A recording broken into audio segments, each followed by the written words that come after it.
Okay, greetings, brothers and sisters. So this is Friday, February 20th, and this is the video that's going to go up on Saturday, the 21st of February. Greetings, brothers and sisters, if I did not say that already. And it's not good that I can't remember that. All right, so Trump is losing his shit. All these videos came up last night just randomly on YouTube. And then I just scrolled through Twitter, which I guess is filled with stuff. And there's so much stuff here. And there's stuff from Netanyahu. I have Netanyahu basically kind of almost threatening American cities with being nuked, you know, in a fucking dickish way. So, bunch of stuff to get through here. Let's start here. This room, I refuse to raise my hand. I can't do it. I can't do it. I'm a senior. I can't believe it. I can't believe it. But think of it. No tax on tips. No tax on overtime for the people working there. How incredible. How incredible is that? I mean, it's like a fucking miracle. It's like a no-tax miracle that brought to you by Donald J. Trump. For our seniors like me, no tax on Social Security. And watch what happens. They will now say, because I just gave them an idea, that Donald Trump passed the no tax on Social Security so that he could save $1,000. Okay, so that's not what they're going to say. Nobody's going to say you did this for your own thing. Like, it's silly. Like, he's just his straw man shit. There's a clip I'm not even going to show you. I already saw this morning of some guy asking Caroline Levitt, because Donald Trump was talking about how the Democrats are always calling him racist, and she said, "What are the specific examples he's referring to where he's being called racist?" And she's like, "Oh my God, are you even kidding me? I'll get my team right now getting all the quotes of Democrats and liberals calling him racist." You know, he is racist as fucking. He's always been that. You know, I knew this when I watched The Apprentice. There was a black guy that was he ended up winning The Apprentice, and he was like a Rhodes Scholar, and like really smart. And Trump, he won The Apprentice, but then Trump said he was competing against some woman who ended up being like on one of the news networks. She anchored a show, like she was on MSNBC or something like that. I can't remember specifically, but she ended up being successful, maybe even more so. And she thought she was great. And he asked the guy if he wanted to share the black guy if he wanted to share it. And the guy kind of ignored him at first. And Trump kept on asking. And like, and this is years ago. And like, oh, this is pretty fucked. Like, you could just tell with Trump by the way he talked to black people that it was, other groups. I mean, he's clearly, old school. I don't know if it's necessarily racist, but growing up at a different time and, definitely prejudicial.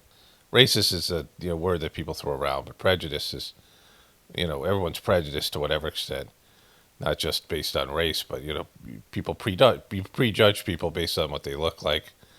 I mean, that's what happens when you have memories and experiences and, and there's opinions out there, and you have opinions about things. But he's definitely someone who's very prejudiced and has a derogatory attitude about certain groups. And, it's just there. But let's move forward here. They're going to find me at conflict. They're going to say, Donald Trump has a conflict.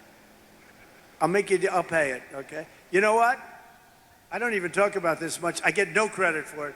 So he's always talking about credit now. He's constant. There's another thing he was talking about, a medal. He wants medals. He wants awards. He gets no credit, and they're always like, he's a victim, poor little whiny victim, right?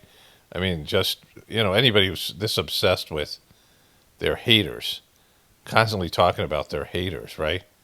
The level of discrimination that truthers get and have gotten from the various social media platforms. It's loosened up a little bit, since the Biden thing is over, because the Biden was, the worst on it. But the amount of, you know, um, that we've influenced the internet so much, and everything that's going on now with podcasts and all that stuff, alternative media.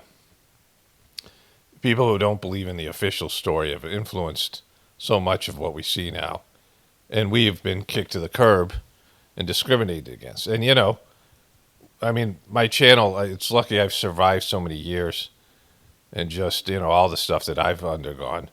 All of us who are have this belief system are aware of shadow banning. It's not just content creators. It's also when you search for truth, where you search for truthers. Like when you search for truthers, years and years ago, YouTube used to recommend truthers to me and truther videos. And now you have to find it. Like you have to work to get it. Like you can search. There was a times people were searching my channel by name, and it was being withheld from them, right? And so all of us understand this. We all know how. We all have to deal with this. Like we've all had to deal with it. Like a prejudice, just our belief system. The way they talked about us as anti-vaxxers and all the things, right? Just in our society, when you turn on the news, it's. I mean, it's right in your fucking face, the lies and the all of it. Like what you believe is discriminated against. There's nothing worse than being like a truther, crazy conspiracy theorists. Like I mean, we've seen the lawsuits and the other things that have happened, all the ways that it's talked about, and so we all live with that. And I almost never talk about it. I don't even think about it. Like I don't, we wake up with the system rigged against us. I mean, we do in so many different ways. And you can't go through life thinking about it, right? It's just everything comes from God, and Trump talks about it constantly. The guy's a fucking billionaire, right? And undeservedly so. Multiple. I mean, he's just run company after he's run business after business into the ground, and just bankruptcy after bankruptcy, and then all the ways that he's grifted his way to this position, which he totally doesn't deserve.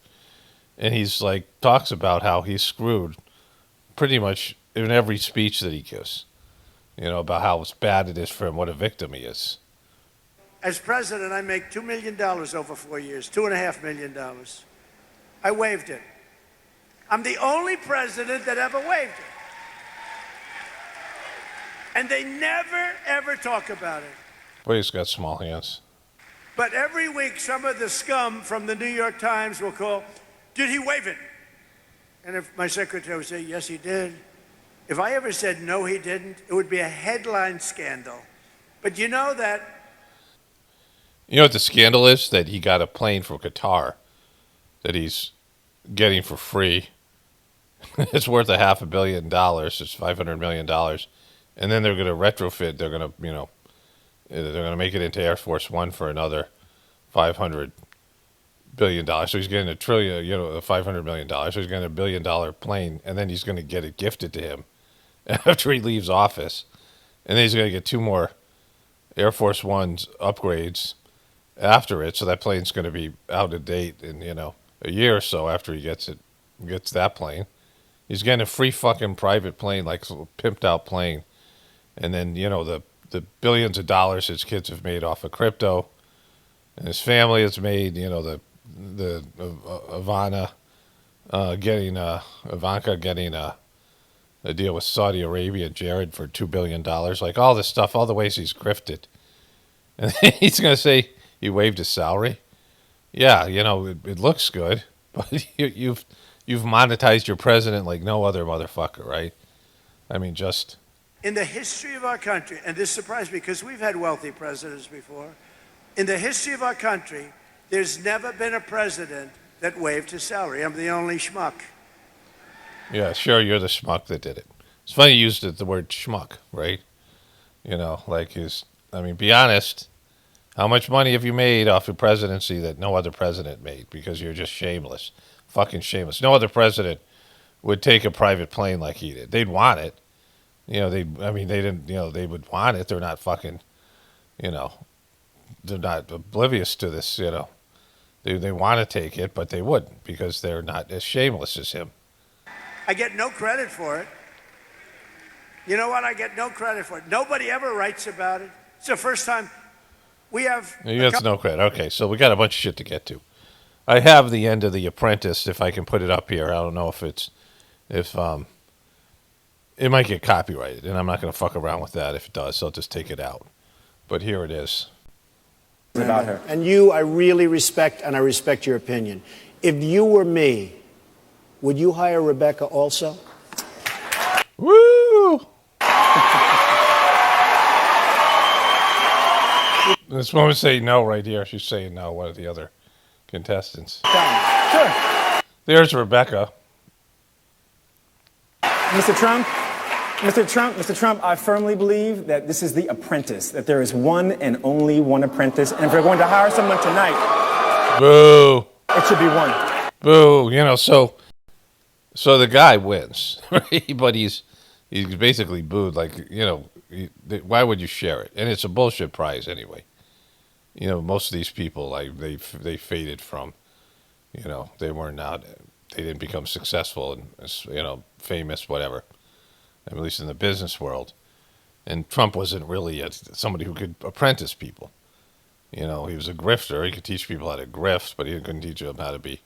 And he didn't really even have a business. Like, he didn't have this, like, the boardroom was fake and, you know, his whole, you know, so it wasn't really a prize. Like, it was, you know, they got some money and they got some, you know, notoriety or whatever it was, but it was nothing. Like, it's not a real thing. And he expects this black dude to share it, right? And, like, you know, he puts him on the spot. Like, it should be a celebratory moment. This is the one kind of big thing you won. It's like, hey, you want to share your thing with the white girl? You know? And there's just no way. Like, you know, like, why would you do that? Like, it's not, you know. And he's not really hiring anybody anyway. It's not fucking real. It's not a real thing. And she went on. I saw her on some news program. I forget what it was. But I think she ended up being more famous than the other guy anyway, right? So, but just, you know, he just has this, you could just tell. Like, you can just tell with Trump. Like, you know, he's just so obvious. Like, Trump does not hide shit, right? So, you know, whatever his prejudice is, whatever his beliefs are, you can see it, right? He doesn't have like a poker face. Like, you know, he is who he is, and you can just see it. So here she is here, Rebecca Jarvis, ABC News. I really, truly believe the experience of The Dropout, the podcast, it would have been excellent even if this had not been the outcome. She had a podcast called The Dropout. I guess it was about the movie, and she met whatever her name is. Is it Elizabeth Holmes or something? That, you know. So she's on Good Morning America here. She has a fucking, you know. So she's still famous. You know, I don't know what happened to the other guy, right? But, you know, it's just, this is who Trump is. Like, you just, you know, and Trump does things. He's offensive to people, and he's, you know, right in your face. And then he does things, and then fucking, you know, he offends people. He's offensive. And then, like, people react to him, and he acts like a victim, right? That's Trump's MO. Like, he does this constantly.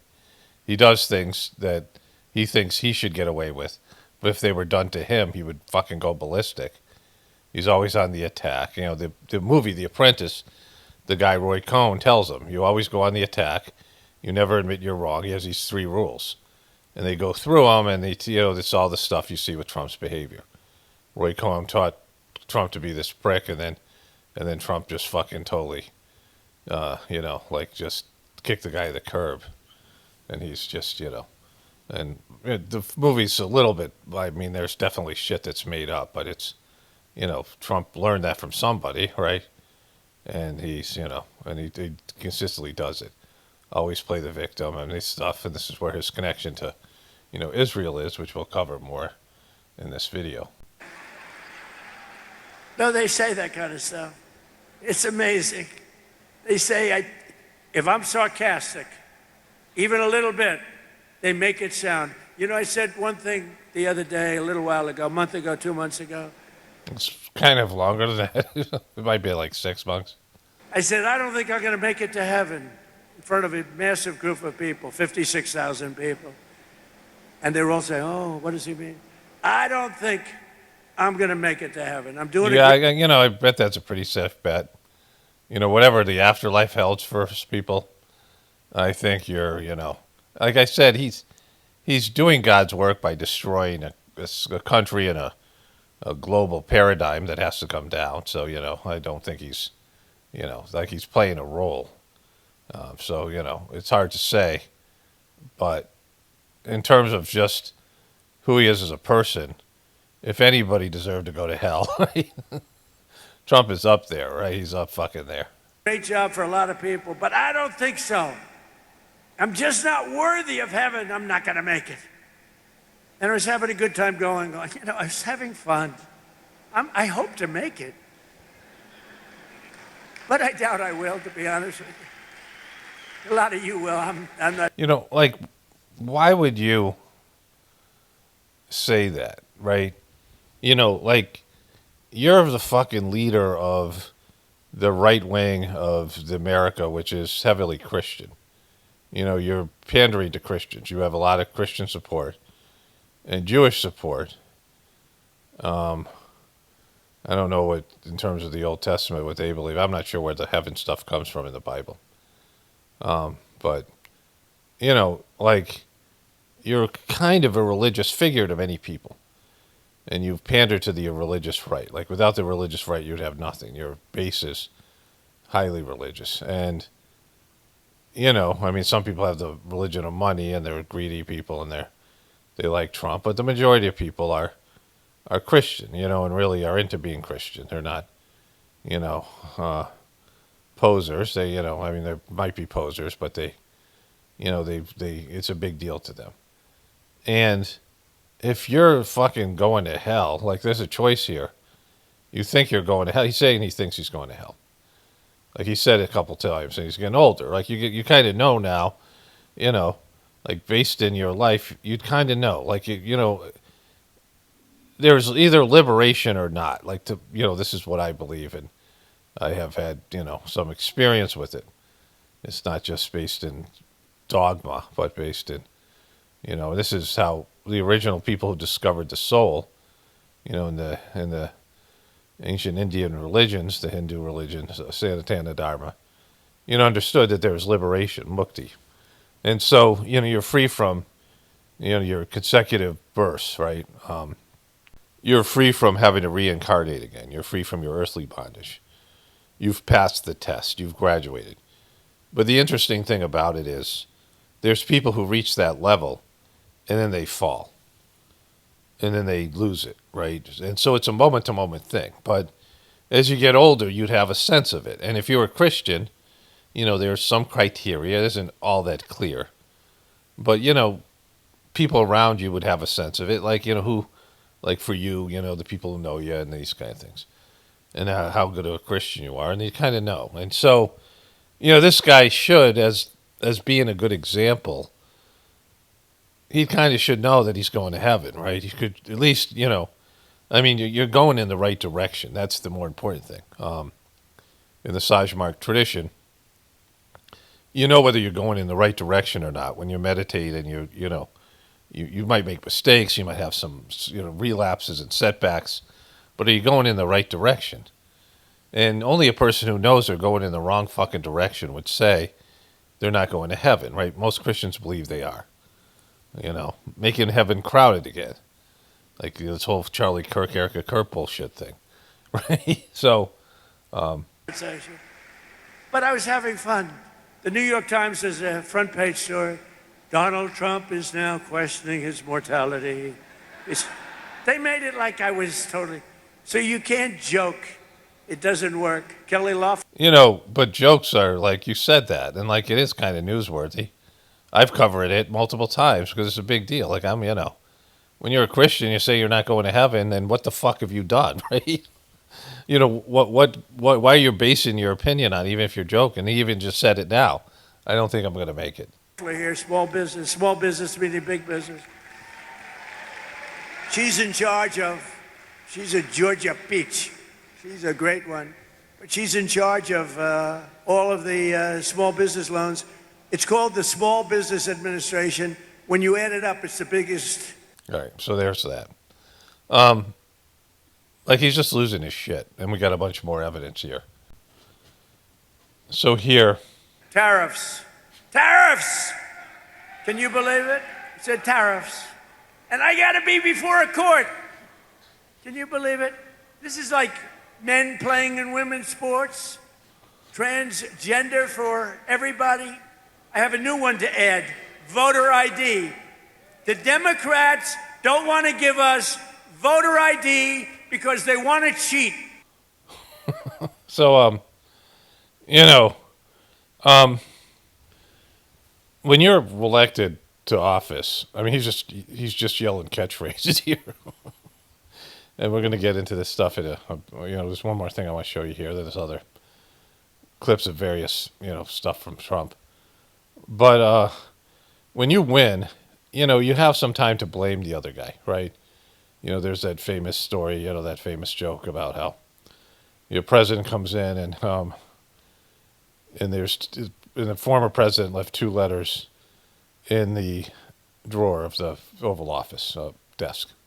And he said, when you have your first problem, read the first letter. And when you have your second crisis, read the second letter. So the guy has the first crisis, and it says, blame me. The letter just says, the former president says, blame me.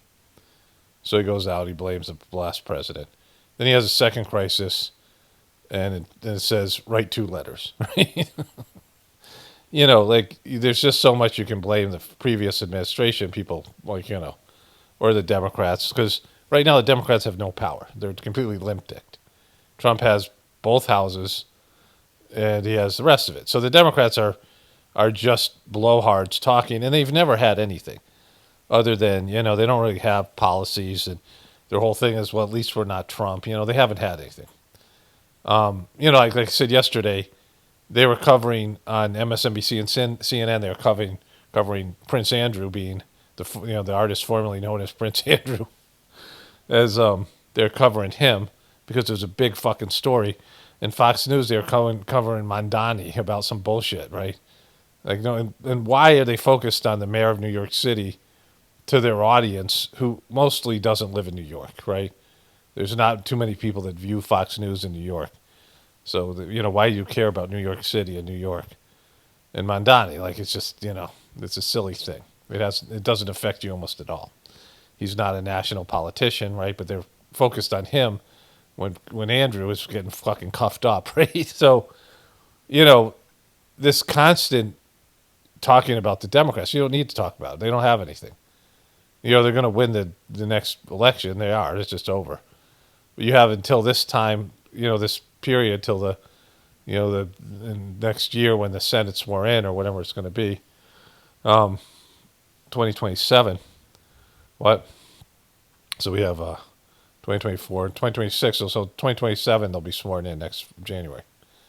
You have another year, and so to run your bullshit, and maybe not that long because once he gets spanked, it'll be pretty obvious.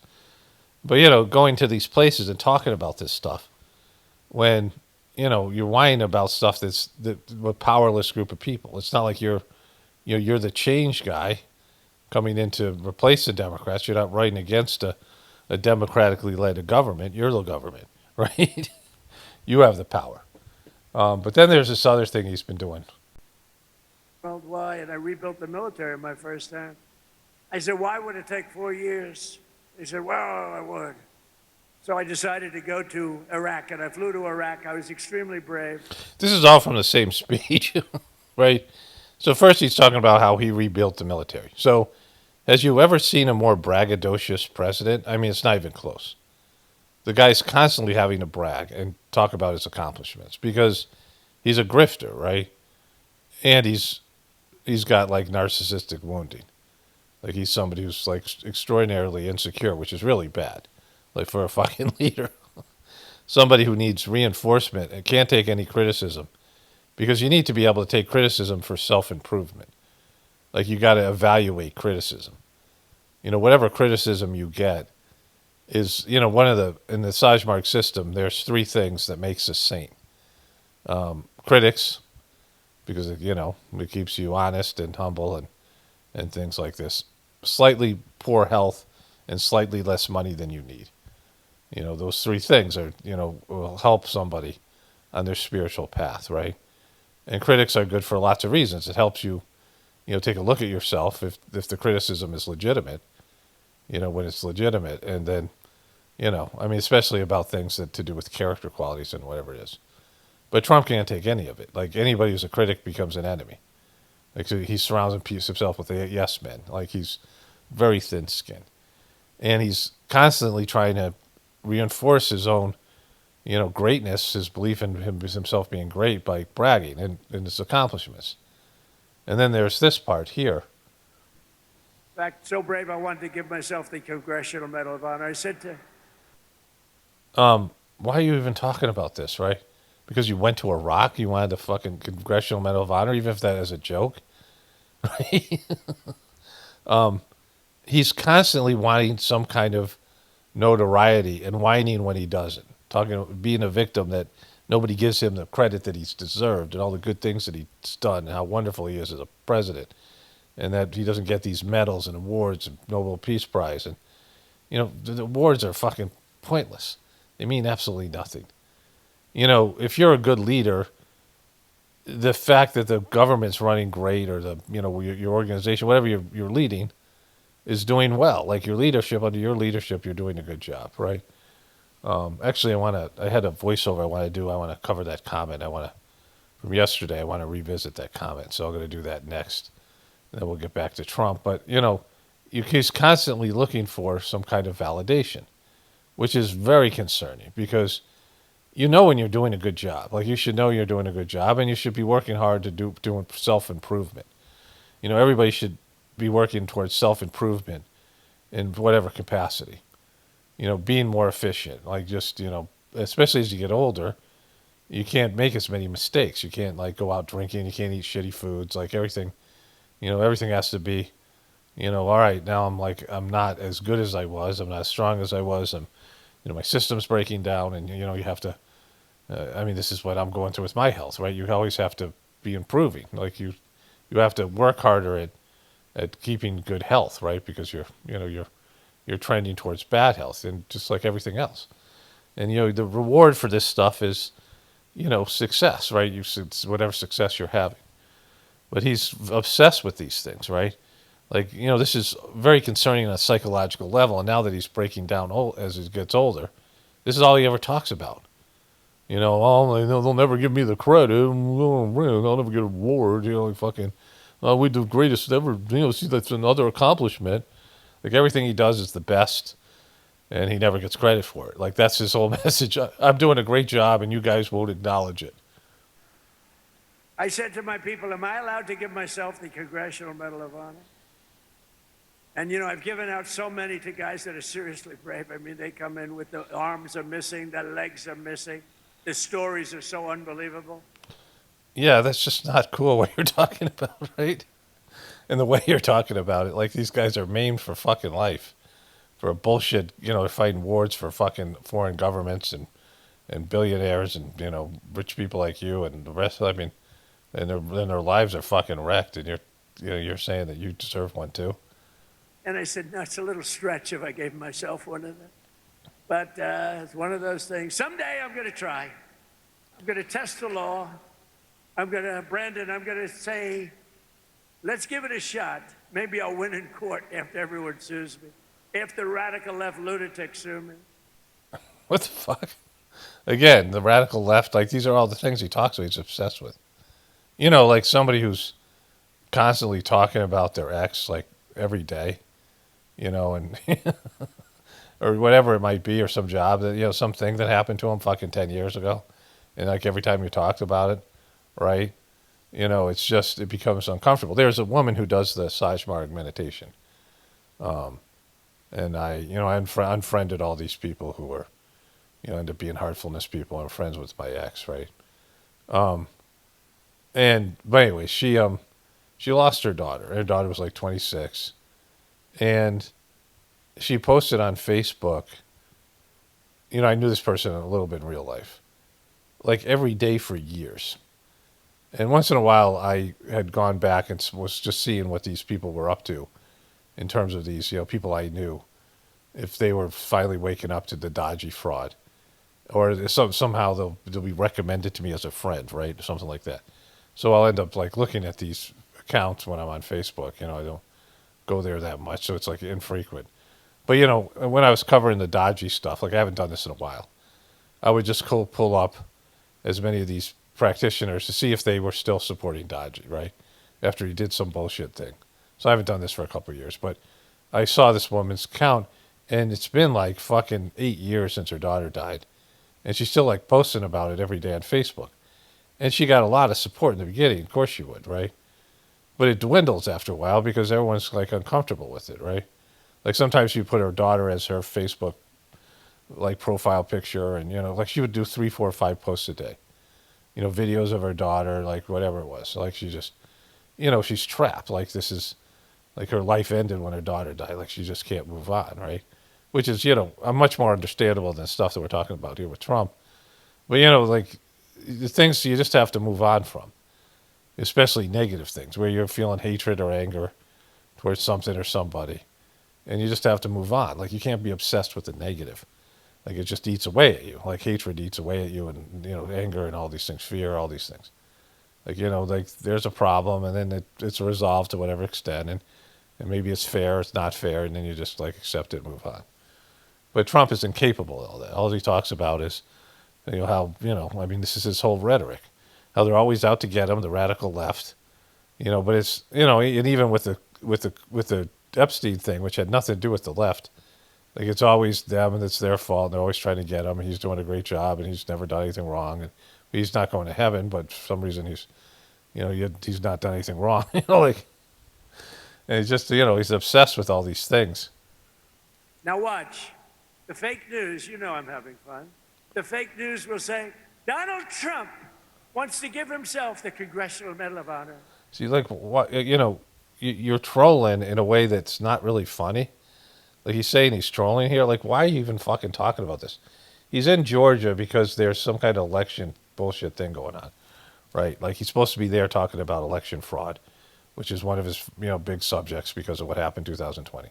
Like all the things that he thinks happened to him, getting robbed in the election, cheated, all the things, and he just keeps on obsessing about it. And he's going there for that reason. He's in Georgia. There's some kind of thing going on there. I don't know what it is. It's fucking whatever. It has to do with the election. And, Fox News is covering it. And he's fucking, what's he talking about here? Giving himself the Congressional Medal of Honor and that he's not going to heaven. Like he's just, this is all part of the same thing. He's just rambling about stuff that's, there's nothing here. What the fuck are you talking about? Like, why are you even talking about this? Like, why did this even come up, right? Why are you talking about Iraq right now? Like fucking with all the shit going on in the world. But he was rebuffed by the audience, who stood up and booed the hell out of him. No, they say that kind of stuff. It's amazing. it's amazing you're talking about this, right? It's so fucking amazing. All right, let me do my voiceover this one thing. I wanted to do that at the beginning of the video, but, this is when it's happening. And then we'll come back to this stuff with Trump, and I got a bunch of stuff with Israel and some other shit here, Epstein stuff. Okay, so I had this comment, and I had some more thoughts about this comment, and some of it's gonna be repetitive, but I didn't get as much out of this thing as I could have. It's very telling. So the person writes, "You don't know what you're talking about with keeping the Sabbath. Jesus told his followers to keep God's commandments. God said to remember to keep the Sabbath. It's the fourth commandment, but obviously you are New Age Gnostic. So you listen to Deepak and Kundalini Kambaya. Enjoy the New World Order." 3 laughing hysterically emojis. So what I didn't say, what I should have said, you think you're free from the New World Order? Like it's just New Age people that are going to suffer? Like why are you laughing? You want the New Age order? You want the New World Order so that liberals and people who aren't Christian can suffer, right? Like why would you say enjoy the New World Order? Like it's not going to affect you. Like there's people who are just really fucking stupid.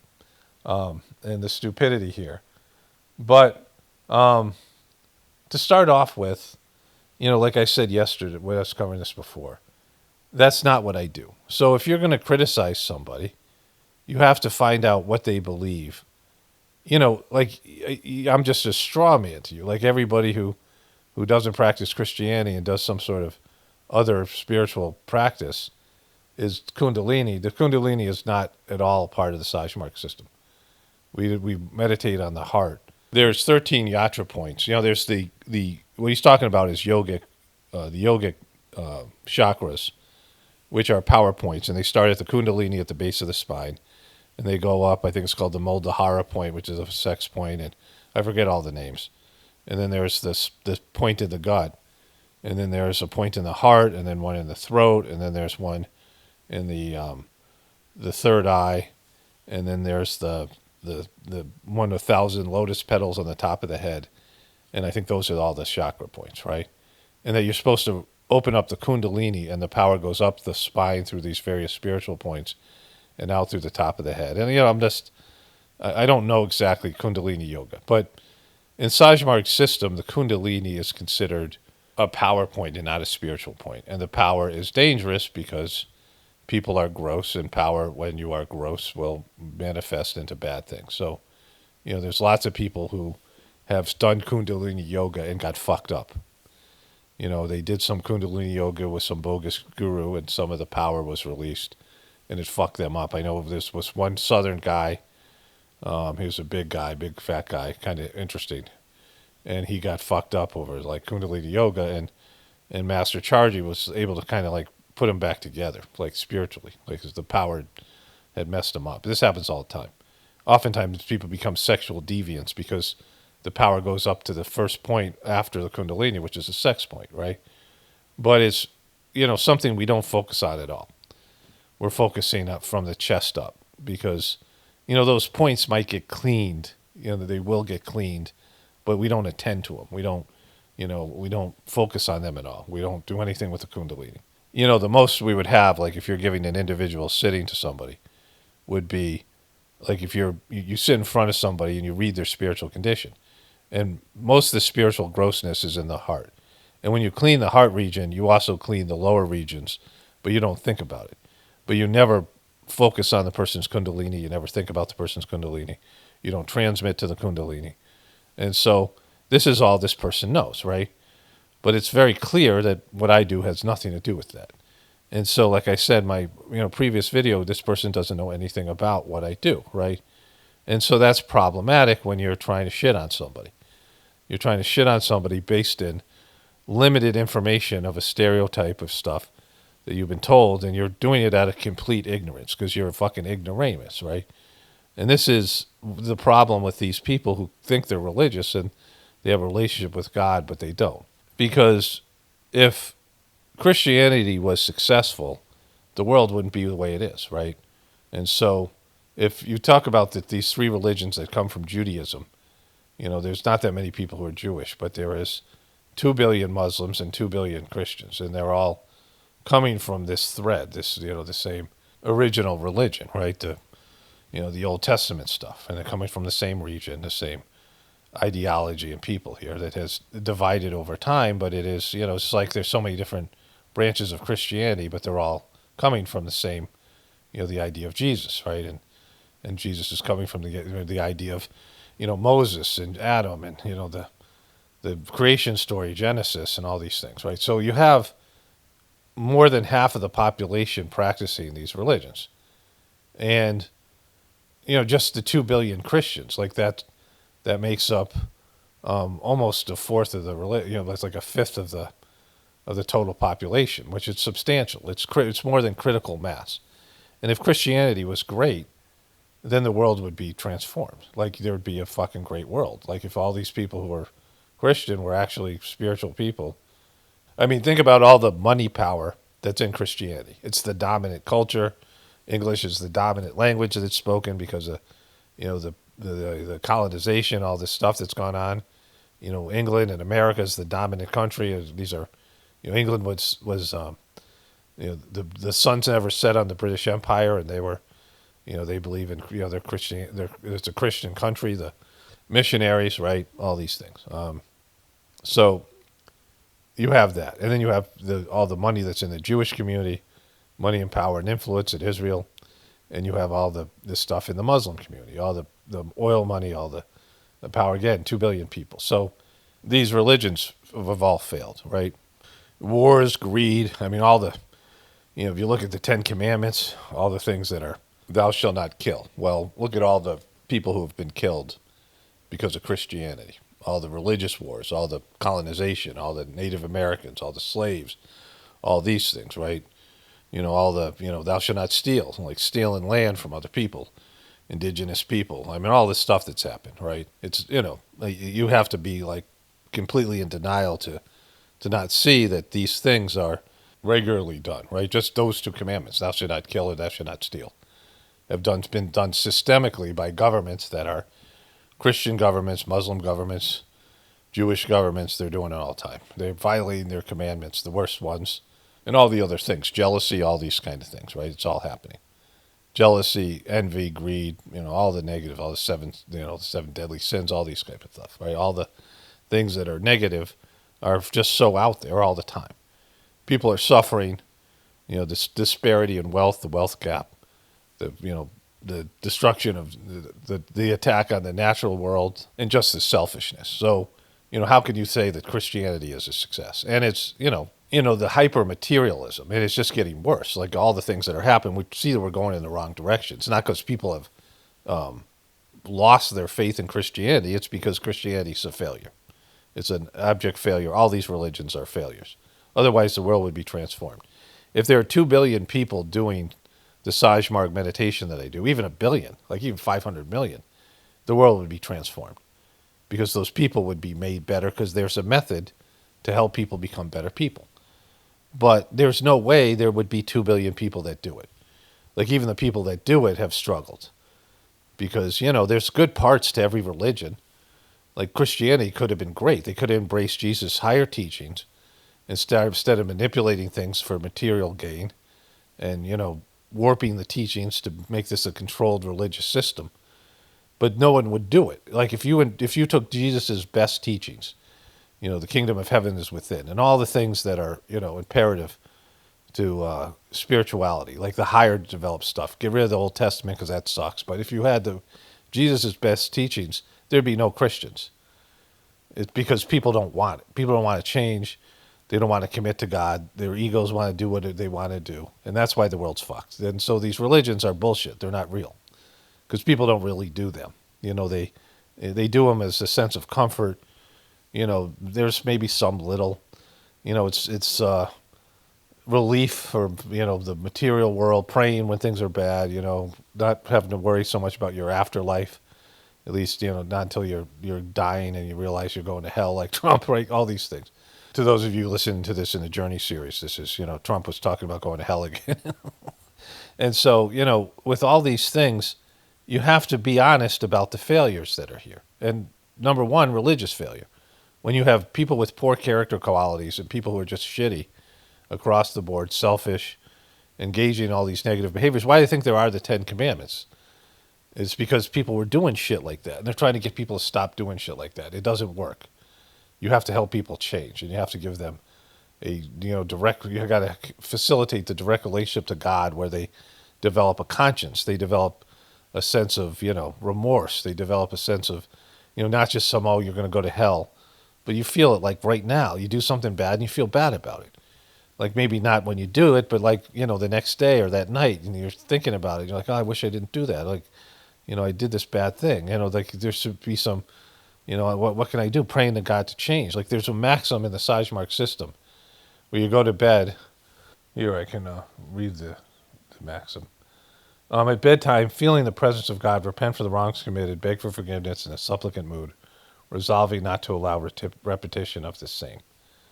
And so what this is, every night you're supposed to go to bed, and these things are to be focused on. Like they're not something I mean, it's something that every night would be great, but it doesn't have to be done every night. But it has to be done, with an intense period of time. Like you do it for like 3 months every night and then every once in a while, right?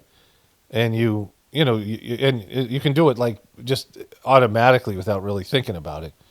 But when you go to bed, when you're quiet and you're away from the world, and have the world shuts off, and you've turned your computer and phone off, and you're not ready to go to sleep yet. In the Seismark system, you do this cleaning, and then something might bother you about what you did that day, and you beg God for forgiveness, and you ask for God to change, and you vow that you won't do it again. I won't do this mistake again. Because it's one thing to feel remorse; it's another thing to commit to never doing it again. Like, you made a mistake, great, fucking fine, whatever. Not great, but like, okay. But if you never did it again, well, how wonderful that'd be. If you did make the mistake once, right? Like, you think about mistakes that people make, and you make the same mistakes over and over again. If you made your mistakes only one time, and so there's this method, like you're begging God for forgiveness, and you're saying, give me the strength so I never do this again. Because, you might not do it for a week or a month, but then, it comes back around. And so there's also a cleaning process that helps to get rid of these tendencies, which is, again, not offered in these other systems, these religions and some of these things. So, there's a confession, and there's these things that you do in Christianity, but they're just, Catholicism, they have different things in different religions, but are they effective, right?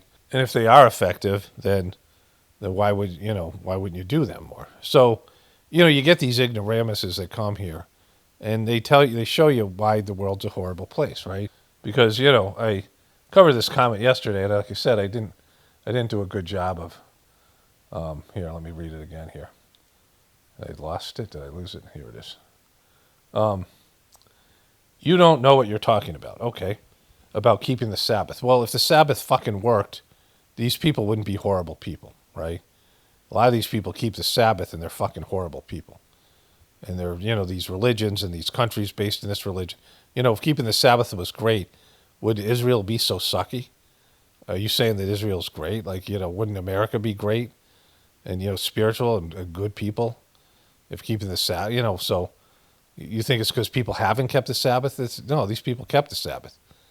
You think they just, that none of them kept the Sabbath, that they're just bad Christians, or they're bad Jews, or they're bad whatever, Muslims, or bad, any of these other religions? No, it's because people aren't, willing to change and work. You don't know what you're talking about. Keeping the Sabbath, Jesus told his followers to keep God's commandments. God said, remember the Sabbath. It's the fourth commandment, but obviously, well, so why are you blaming me? Because he's going to say shit about me being, we'll get to that in a second.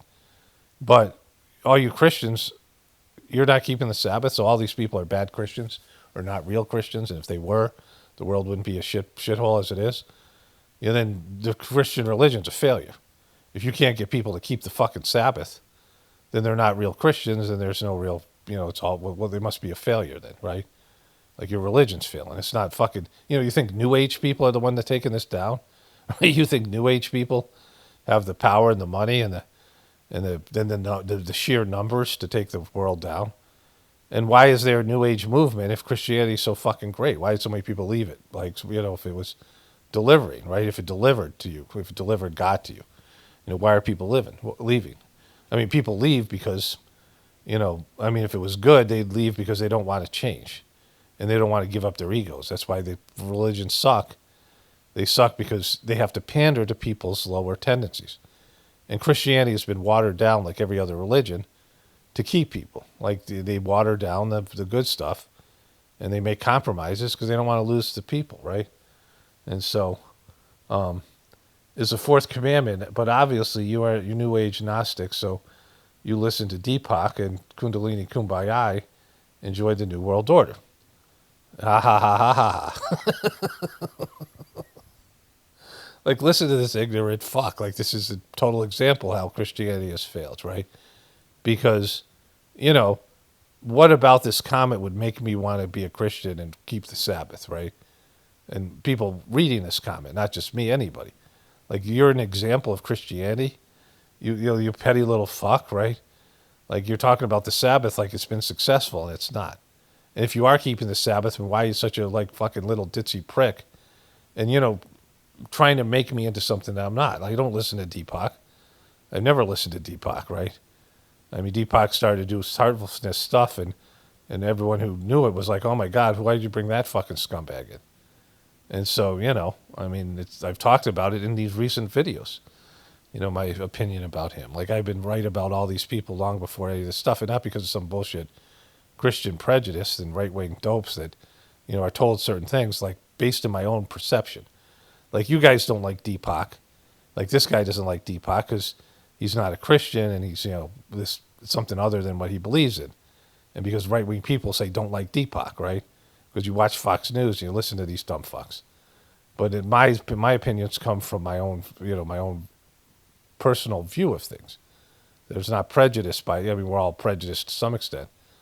But I'm not listening to other people that tell me how to feel about Deepak or how to feel about, the Old Testament. I'm not indoctrinated, right? I mean, even to the extent when the fourth master of the Sajmark system turned out to be a piece of shit, I recognized it as painful it was. It's much more painful for me than you guys because you didn't know Jesus, right? You got to Christianity when it had already been watered down.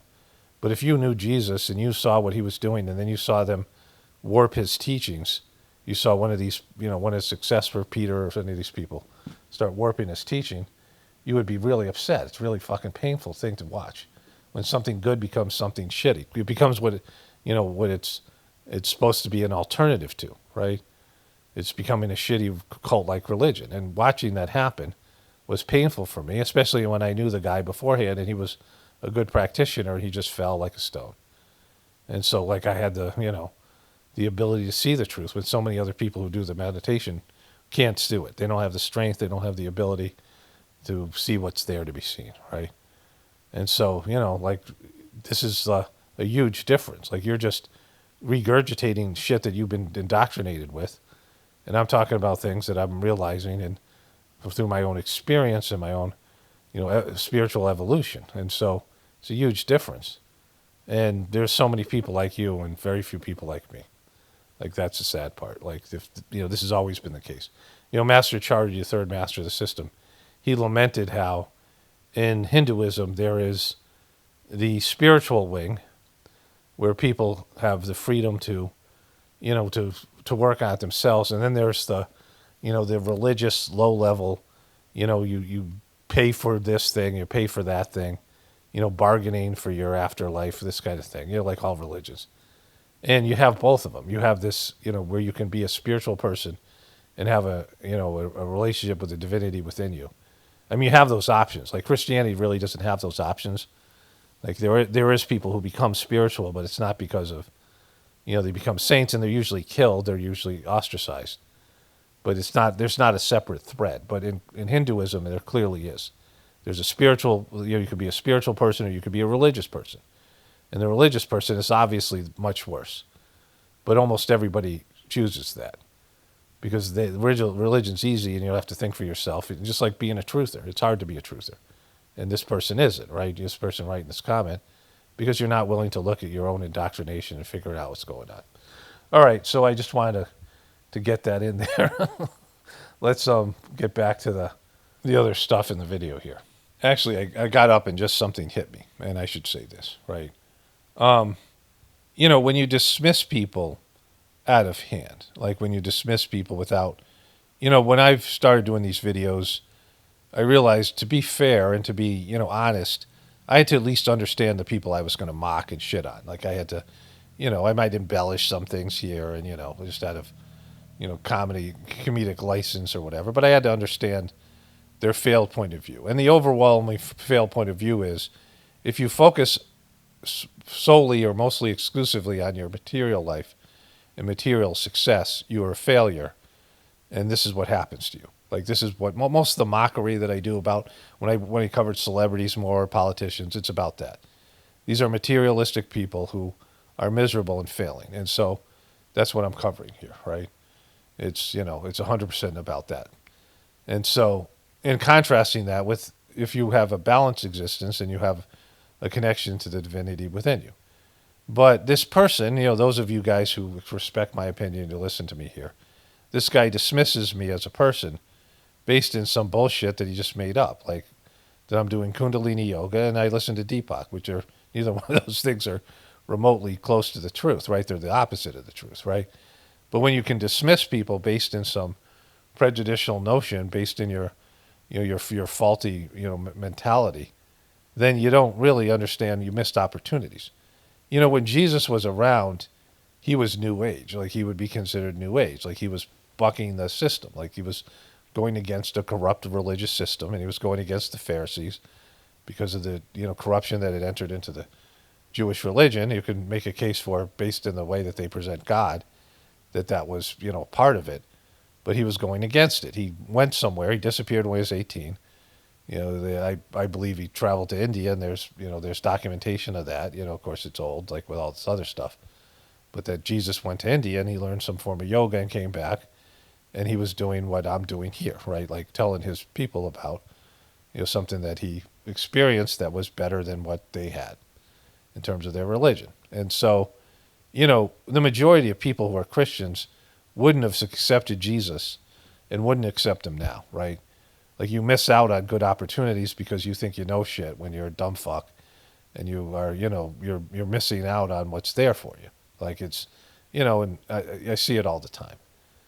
People are locked into their communities and their family upbringing and their indoctrination, and they can't change set when God sends you somebody. If God sends you somebody to help elevate you, and you dismiss them out of like your own personal fucking selfishness and your myopic view of life and your narcissism, and you wait around for somebody to tell you that you're great, someone like Trump or these other people that flim-flam you, they know what you want to hear and they tell it to you. Then you're just a piece of shit that's making the world a worse place, right? Like you're here to wake up, you're here to evolve and to expand your consciousness, but you've been indoctrinated by a shitty religion that's told you you're going to hell. And most people don't even think about it that way. They just don't want to change, right? You identify with a group of people, you identify with an ideology, and you want to believe that you and yours are the good guys and the other people are the bad guys, and this is what you're going to do. Like this is fucking, the results are before ye. The results are before ye, right? They're right in your... Okay, so I unfortunately just covered this, and I was surprised because Trump just admitted to a bunch of shit here. The number one thing is that Obama shouldn't have said aliens are real, and that's classified. He's admitted that aliens are real without admitting it. Of course, Trump's full of shit, but it's a bunch of stuff here. This is a big thing. So it was kind of neat, my surprise. I don't know if it's neat, but, just in terms of the viewers. But sometimes this happens where I cover something and I look down and the audio didn't record because I didn't turn my mic on properly. Like I might hit it on and it didn't go on and I didn't check. Which is inexcusable because there's a, I guess they call it the dongle for my USB mic, and it is there's 4 lights, right? There's 5 lights, a blue one and 4 green ones. And so I should notice that they're not on. And I'm supposed to look at it anyways to make sure it's not flickering, because sometimes there's interference because it's a Bluetooth, right? Anyways, so that fucking happened. But it's still worth listening to here. Put you out of business. Any questions? Mr. President, you took a kind of a little bit of a swipe at AOC today, and I was just wondering... Well, her performance was horrible. I was surprised, actually. I didn't know she was stupid. So you didn't know she was stupid? Come on, bro. And I said, this is what I said when I watched it the first time. It's a little bit funny him saying that, but it's not funny like it was the first term. President calling people stupid and just being a total piece of shit and like, trolling people and mocking them. I love that during the first term because the presidency is a joke. And they act presidential, and he drove the left and the media crazy that Trump wasn't acting presidential. He wasn't putting on the act, right? But it's an act. It's not a real thing. So I was glad he did it. And, up until the point where he got fucking waxed on COVID and Operation Warp Speed and the election and then all the shit that's happened since then, January 6th and all the bullshit and turning on his people and all the fucking low-level shit and all the corruption and now all the grifting and his second term in the division and just him being a piece of shit over and over again on a daily basis now for 10 years and being the center of America as we collapse, it's gotten old, right? His stick has gotten old. What was once funny is now just, you just get, why are we still listening to this motherfucker, right? How would you have answered the question that she was asked about whether the U.S. should support Taiwan if they're... Well, I would have just said that it's none of your business right now, because I wouldn't answer that question anyway. When a reporter asks you about political policy, your answer is it's none of your business right now. Now, the reason he's saying this is this. I wouldn't respond to a question like that. That's war. When it comes to war, you don't talk about your strategy. She could have done. Yeah, but she wasn't. She's not. Are you telling AOC what your strategy is for Taiwan is? Does the AOC have access to your strategy of Taiwan and China right now? Does she leak something? No. So that's totally different. But you never say it's none of your business. You say, I can't answer. Of course you don't give your strategy away.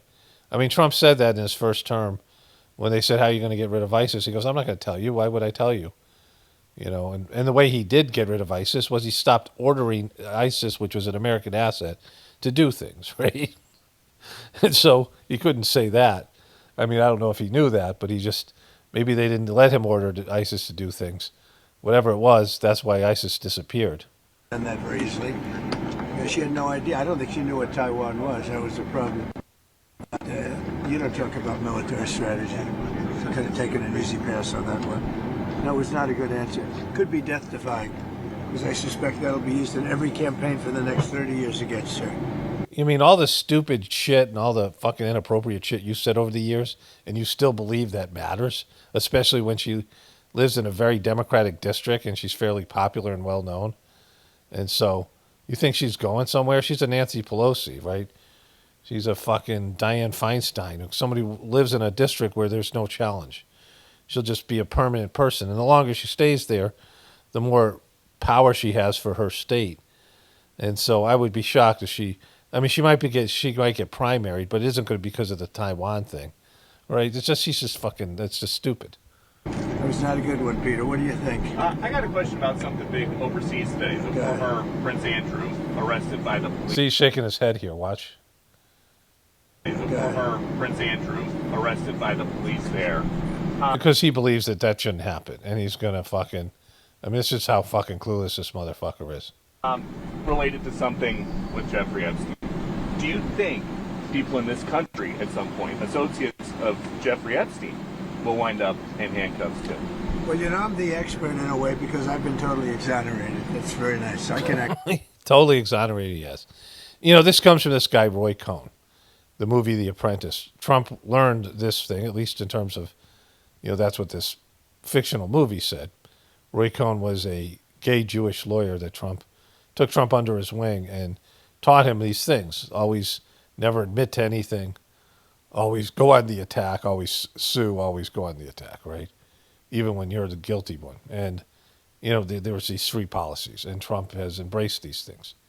And clearly he is, he's compromised by Epstein. It should kill him. It should destroy his presidency. I mean, it should be over. The number of things should have terminated this guy's political career. But, he has these policies, and we're in a desperate time, and, he can just say fake news and all these things that he says, right? It's fake news, but he's clearly been Epstein. Him saying he's been exonerated, it shows you how fucked he is in the head. Because, he doesn't know what's truth and what's lies anymore. He's been grifting so long, he's just believing his own bullshit, right? He believes anything he makes up is the truth. And that's also, he's on a fucking, he's got this power thing going on. This presidential power thing where he thinks he's the arbiter of reality. Whatever he says is reality. And he's got the fucking, machine to do it, right? Actually speak about it very nicely. I think it's a shame. I think it's very sad. I think it's so bad for the royal family. It's very, very sad to me. It's a shame, right? It's a shame. He shouldn't be arrested. It's a shame these people want us elitists, us fucking better thans, you fucking muggles want us to go to jail, right? It's a very sad thing. When I see that, it's a very sad thing to see it and to see what's going on with his brother, who's obviously coming to our country very soon, and he's a fantastic man, the king. I mean, he's a king. You know, the guy's a fucking king. I mean, it's a king, that guy. That guy's a fucking king. You know, he's a king. I think it's a very sad thing. It's a very sad thing. It's really interesting because nobody used to speak about Epstein when he was alive, but now they say. You mean all your followers that spoke about him for years? We all spoke about him. Not, you know, people in the trans community. You know, we don't matter. All of us who talked about him, all you QBs, all the QAnon people, all the people that voted for you, all your fucking Trumpers, you know, how many years do you think the average MAGA person, how many years the MAGA person, in average, spoke about Epstein, right? For years, Epstein's been, you know, talked about in your circle. Nobody did, so they're nobodies to you. They're fucking nobodies. MAGA's nobodies. You're admitting that your MAGA base is fucking nobody. You piece of shit, right? Nobody spoke about him. Interesting because nobody used to speak about Epstein when he was alive, but now they speak. But I'm the one that can talk about it because I've been totally exonerated. I did nothing. In fact, the opposite. He was against me. He was fighting me in the election, which I just found out through the last 3 million pages of documents. Yeah, please. Yeah. I just found out that he was doing that. I didn't know. I didn't know he was trying to set me up with this fucking setup. So, you know, I pretended he got hung and we killed him. I mean, I don't know. I'm exonerated. You said today on Iran, bad things will happen if Yeah, Iran bad doesn't things, make really a bad deal. things. What will that? I'm not going to tell Really you. bad fucking, really bad things will happen to them. Fucking guys, bad things. Listen to this motherfucker, right? You're playing with World War III here again. About that. Okay, can you explain though, what is the goal if there is a U.S. military Well, we're strike? going to make a deal or we're going to get a deal one way or the other. But with a military One way or other, whether we got to fucking obliterate those motherfuckers and go to war, you know, in Israel's behalf. strike, is it to wipe out their nuclear I'm not program? going to talk to you about that, but we're either going to get a deal or it's going to be unfortunate for them. Unfortunate for them, because, you know, Israel's told me what to do here. All right, so I want to take a break here, come back to this, because this big bombshell with Obama's coming. But I also saw this morning. Is developing now. Is developing now. Ballistic missiles that are intercontinental ballistic missiles for 8,000 kilometer range. What does that mean? They add another 3,000 kilometers, and they've got under their atomic guns, the New York City in target. Okay, so why would they do that? Like, Iran, obviously, they're not doing well after the bombing. The Iranian regime, like, their people are protesting. They have a shitty government, right? I know people who are Iranian who do my meditation, you know, and they can't do it in, like, they have to do it in secret, right? There was maybe 20 to 40 Iranian people at the ashram, you know, in 2013. One guy I really got along with, just a wonderful person. But they're all kind of neat people. Like, they're neat. They're, like, you know, interesting, intelligent, right? They're, you know, they come from Persia has a long history of amazing, you know, it's amazing culture there. And, you know, they suffered because of America. Like, they weren't shitty to Americans. Like, they were all, like, you know, they weren't, like, prejudiced. But they all know America fucked them over in Operation Ajax, where they took out that Democrat-elected Mossadegh, and all these people wanted that kind of government. And America went and wrecked it because of British petroleum, right? More fucking bullshit stuff that they created around the way it is now. But the Iranian government is not stupid. They're not going to fucking... I mean, they're not even making a nuclear bomb or missiles. But if they did do it, they're not going to use them because they'd be obliterated. They're going to hit... You know, it's the same thing with every country. They're not just, they don't live just to destroy Israel and America. They say death to America, death to Israel, but that's some bullshit thing they say. You know, not the price of their own lives. They're not fucking stupid. They're not, like, fucking suicidal, right? It's silly. You think that these guys are, you know, they're corrupt pieces of shit, right? You might not like them, but they're not, you know, they might be horrible people, but they're not, you know, they don't have zero self-preservation, right? It's fucking silly, this lion sack of shit here. Washington, Boston, Miami. Oh, here's saying that right here. Under their atomic guns. The New York City in target. Washington, Boston, Miami. There's already a nuclear bomb, there's already mini nukes that went off in New York City and they came from this motherfucker, right? Ground fucking zero, motherfucker. Mar-a-Lago. Okay? So that is a very great danger. You don't want to be under the nuclear gun of these people who are not necessarily rational and who chant death to America. Yeah, they'll go, well, this piece of shit. You know, most of us understand. I don't know what percentage of Americans understand this, but most of you understand this. I would think probably 100%, 95% of you agree, people who come across this video, that Epstein was working for Mossad. And Trump was certainly compromised by Epstein, for whatever that is. And is, you know, I mean, they were besties. And Epstein was taking information from these people and blackmailing these people and, you know, doing whatever he's doing on behalf of Mossad. And now Trump is Israel's bitch, right? Like, every time I go to Twitter, there's so many memes of Trump taking in the ass from Netanyahu or getting down on his knees and serving. Like, I'm surprised there's that many memes out there about that. So, but that's the first part, right? And then this, come on. And you said today 10 days. Have you given them a deadline firm to make a deal? I would think that would be enough time, 10, 15 days, pretty much maximum. Mr. President, when you have the Board of Peace, obviously there's a lot of countries that you're trying to get on. What countries would you like to see join the Board of Peace the most? Well, we have a lot that are on, and we have a lot that are going through the process of getting on. They have to get legislative approval, etc. And we've had billions of dollars put up already by the countries that are on. You saw some of the big players today. It's been very successful. Everyone's going to want to be on. Everyone wants to be on. They do. Everyone does. That's the greatest thing ever, and, you know, we're the greatest people. Go back to their legislatures to get approval. Would you want like China, Russia, any of those guys? I would love to have China and Russia. They've been invited. Yeah. Something that got a lot You of need both. You need all persuasions. All persuasion. Discrimination. something that got a lot of attention this week. Barack Obama said that aliens are real. Have you seen any evidence of non-human visitors to Earth? Well, he gave classified information. He's not supposed to be doing that. So she just laughed. But, you know, Trump was asked, and Trump isn't curious, right? Like he's clearly stated, he doesn't listen to his briefings. He doesn't read this kind of stuff. He's dyslexic. I'm also dyslexic, and it's hard to comb through this dry material. And he's just not a curious person, and he's not a good reader, and he's not a good listener. And so he doesn't really know what Obama said. Maybe somebody showed him the video, like, he's got a hard-on for Obama now, whatever that is, right? And I saw the title of this video. I didn't know he said this. But what he just said was, with Trump, it's always Trump, that when Obama said aliens are real, and Obama did not release classified information, he said he was saying that based in the universe being so big, his own opinion about aliens being real. But nothing he saw as president indicated that when he came out and he did that. So Trump doesn't know any of that stuff.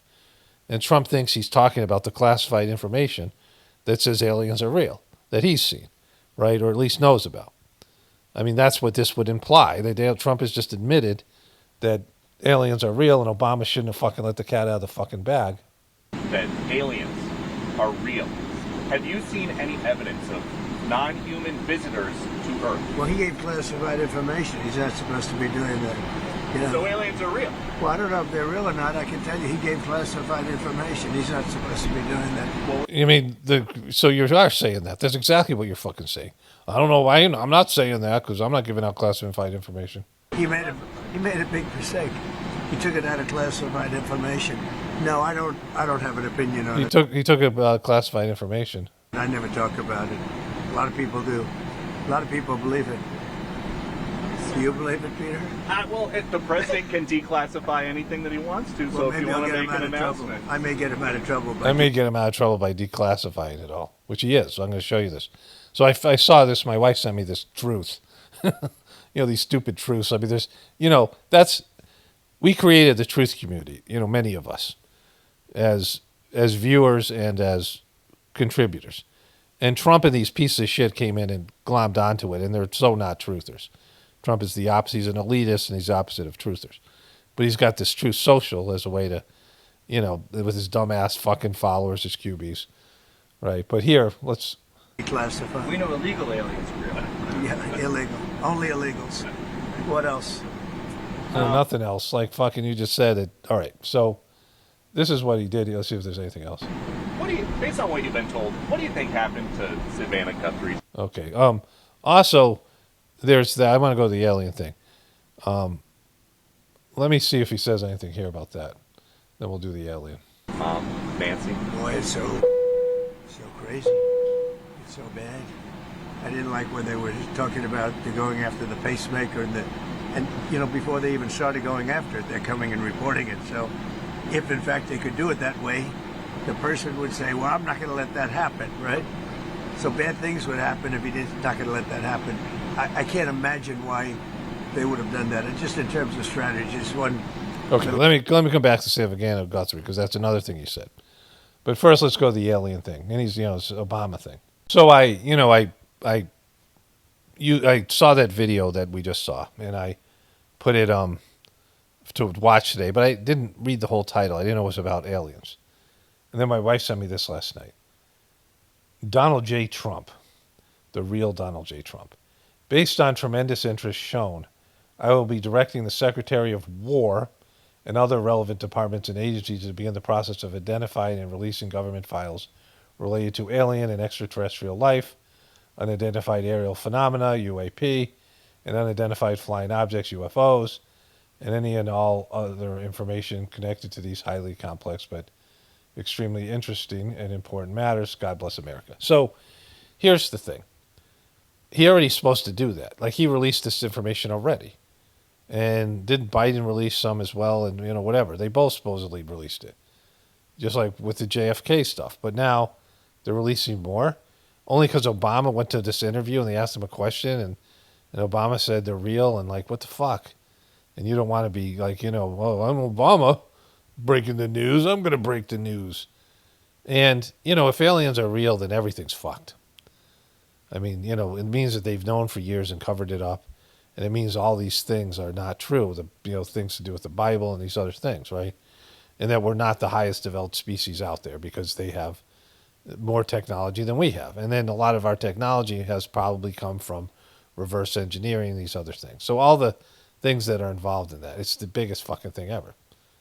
And if he's going to release that, which I doubt he is, Steven Spielberg's movies coming out, the whole thing is, everything's like, But I mean, if aliens are out there, and there's a race or multiple races of beings that are superior technologically and intellectually, and then the whole, all the history of human beings' interactions with them, it changes everything. It changes, like, the view of everything. Like, it's fucking huge. It's not just like there's a couple of amoeba on Mars, that there's some kind of life. No, that there's extraterrestrials that have superior technology and can blow us out of the fucking water anytime, can destroy us anytime they want, right?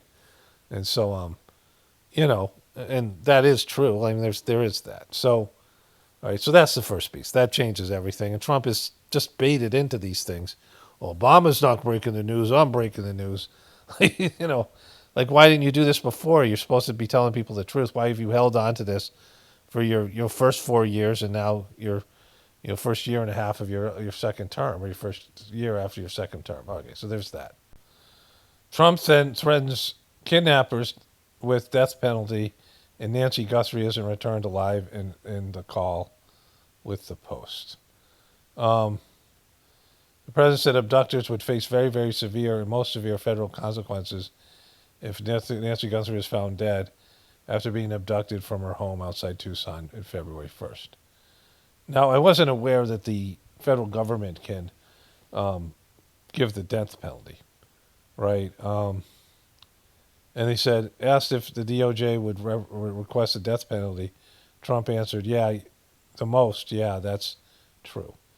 Now, the problem with that is Trump doesn't run the Justice Department. They're supposed to be independent of him. He can't tell them to go after the death penalty. Right. But, like, that's just not even, his first term, he kind of pretended. And that guy, Bob Barr or Bill Barr, was, he was a little bit independent, and he ended up going after Trump at the end. And Trump was fucking furious about it. And he didn't support Trump with the laptop from hell, right? He could have went after that. He didn't. But now he's got people who are just I mean, like he was replacing that whatever her name is with a fucking broom and a mop, right?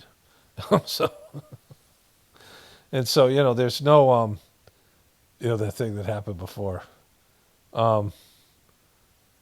There's there's that's just wrong. Like you can't say shit like that. And so that's where we're at as a fucking country right now. Also, I'm pretty sure that kidnapping does not something that would you could get the death penalty for, right? Like, I mean, it's usually murder, right? It's only murder. Like, what else can you get the murder and treason? Like, in terms of, let me just ask ChatGTP. Okay, so under the federal, I just asked ChatGTP. Espionage, number one, can be applied. It doesn't mean it will be, right? May warrant the death penalty. Number one is espionage. Number two is treason. Terrorism related to offenses resulting in death. Murder of a federal official. Murder related to drug trafficking. Murder committed during a kidnapping, aircraft hijacking, or hostage taking. I guess if she dies, if she's dead, then that might be it. And murder for hire. So if they kill her, if she dies because of the kidnapping, I guess he could go for the death penalty. But he can't say that, right? I mean, he's threatening these people. If you kill her, we're going to go after you with a death penalty. I mean, maybe that's what he's doing. But, it's not his Justice Department. Like, that's, Pam Bondi should determine that. Like, it should be a Pam Bondi thing. But, whatever. I mean, she's his puppet, then we all know it. He's not even pretending anymore. All right, so there's that. Okay, I had a whole bunch of things I'm going to get to, but I had this comment I'm going to address. It's probably going to be at least 20 minutes. Like it's, just something I want to talk about. And it involves the health stuff. And I haven't read through the rest of the comments, so I'll get to the rest of that later. We're in a situation right now where we have a guy who's losing his marbles. Like he's clearly, I mean, just based on age. I don't know how much of his, in the movie The Apprentice, his dad obviously has, because Donald Trump's dad has some sort of dementia. And Trump and his new lawyer, because he's kicked Roy Cohn to the curb, go in and he fucking is trying to. Donald Trump is over leveraged, and he needs to get access to his brothers and sisters' trust. And he had a brother who committed suicide or basically died from being a loser, right? Like that's, whatever that was. And then he's got his siblings, and Donald Trump wants access to their money so he can use it to, more, get more loans and do more bad shit before he goes bankrupt. And his dad's clearly not capable of signing it. His mom comes in, she's like, "What the fuck you doing, right?" And Donald's trying to get him to sign the thing, even though he has Alzheimer's. So, if that's true, if his dad did have Alzheimer's and runs in the family, Donald Trump has that in him. Like it's and everybody as they get older, you're just not as sharp. Your body stops working, your brain stops working, and other organs that help you be clear, like your liver and your other organs, your heart. The heart's not pumping blood, and you're not getting enough oxygen to your brain. You're not processing nutrition, and your body's weakened, and your brain is deteriorating. And so that's going to happen. And Donald Trump is kind of losing his shit, and he's like unhinged, and he's weakened, and America's fucked, and we're at that kind of time, a critical time in history, and Donald Trump is the exact right guy to run this fucking country off the over the cliff or over the edge or whatever. And so that's happening. All right, so there's a comment here. The person writes this. High cholesterol is very healthy. The person put very healthy in capital letters, especially as you get older. And the Ansel Keys scam was revealed years ago. Come on, Paulie. Like you don't know me like that, bro. You don't, we're not like cool. Like, I don't, who you are, right? But whenever you say, "Come on, Paul," that's an auto ban. I'm not going to be nagged, right? Come on, Paul. Like, I'm like somehow I've I haven't lived up to your standards. Like, I'm not ever selling myself anything. You never hear me sell myself as anything other than a slacker and a piece of shit, right? Like, I don't fucking claim to be anything, right? I don't claim to be an expert. You know, you have unrealistic expectations of me, right? Like, I have information and I have meditated for 24,000 hours or something, I calculated recently, and I have lived a full life, and I have a fairly high IQ, and I have perceptual abilities and things that make me able to sound like I'm more, I'm better than I am, but I'm not fucking selling you something. Like, I'm not, I don't owe you something. I've never claimed to be a healthcare person. And so if I say something that disagrees with you and you get butthurt, just shut the fuck up. That's all you have to do. It's just show some self-restraint, because I'm not having fucking comments about, come on, Paul, come on, Paul, come on, come on, come on. Like little naggy, bitchy fucking comments. I'm not going to be nagged like I've somehow let you down, right? Like I've disappointed you. Like I'm not, that's your own fucking fault, right? For expecting more out of me than I am. And not that I'm even admitting or saying that I'm wrong here. What I'm saying is I don't offer medical advice. I'm telling you what I'm going through. And I never once said I thought having high cholesterol is a bad thing. I didn't give you all the details. I didn't give you my fucking theory about cholesterol, because I don't give it medical advice, and I don't want people making decisions based on, I'm basically a bullshitter over here. I'm not offering medical advice. I tell people what I do and my way of going about it, and I have various theories on these things, but I'm not all that concerned with it. Like I'm not, I don't have anything written in stone. I'm flexible about it. And I'll describe this in more detail because, it's appropriate to do this in the circumstances.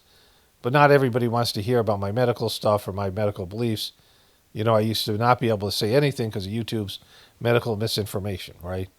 And so all as I said was this chiropractor that I went to. He's a holistic chiropractor. He's also an acupuncturist, and he does a lot of blood work and blood testing. And like I don't go by that kind of stuff exclusively, and I don't believe everything this guy is saying, but I'm having heart issues, and I would like to lose some weight, right? And he was more concerned. He didn't say he necessarily believed cholesterol was bad, but that my cholesterol was high, and that high is high. It's whatever it is, and also it was out of balance. My omega-3s and my omega-6s or whatever. That's kind of, I think I said something to that effect, right? But not that I'm buying into this whole thing, but I'm open to look at it, right? Because I don't like allopathic medicine, but if I have to go use it, I have to go use it, right?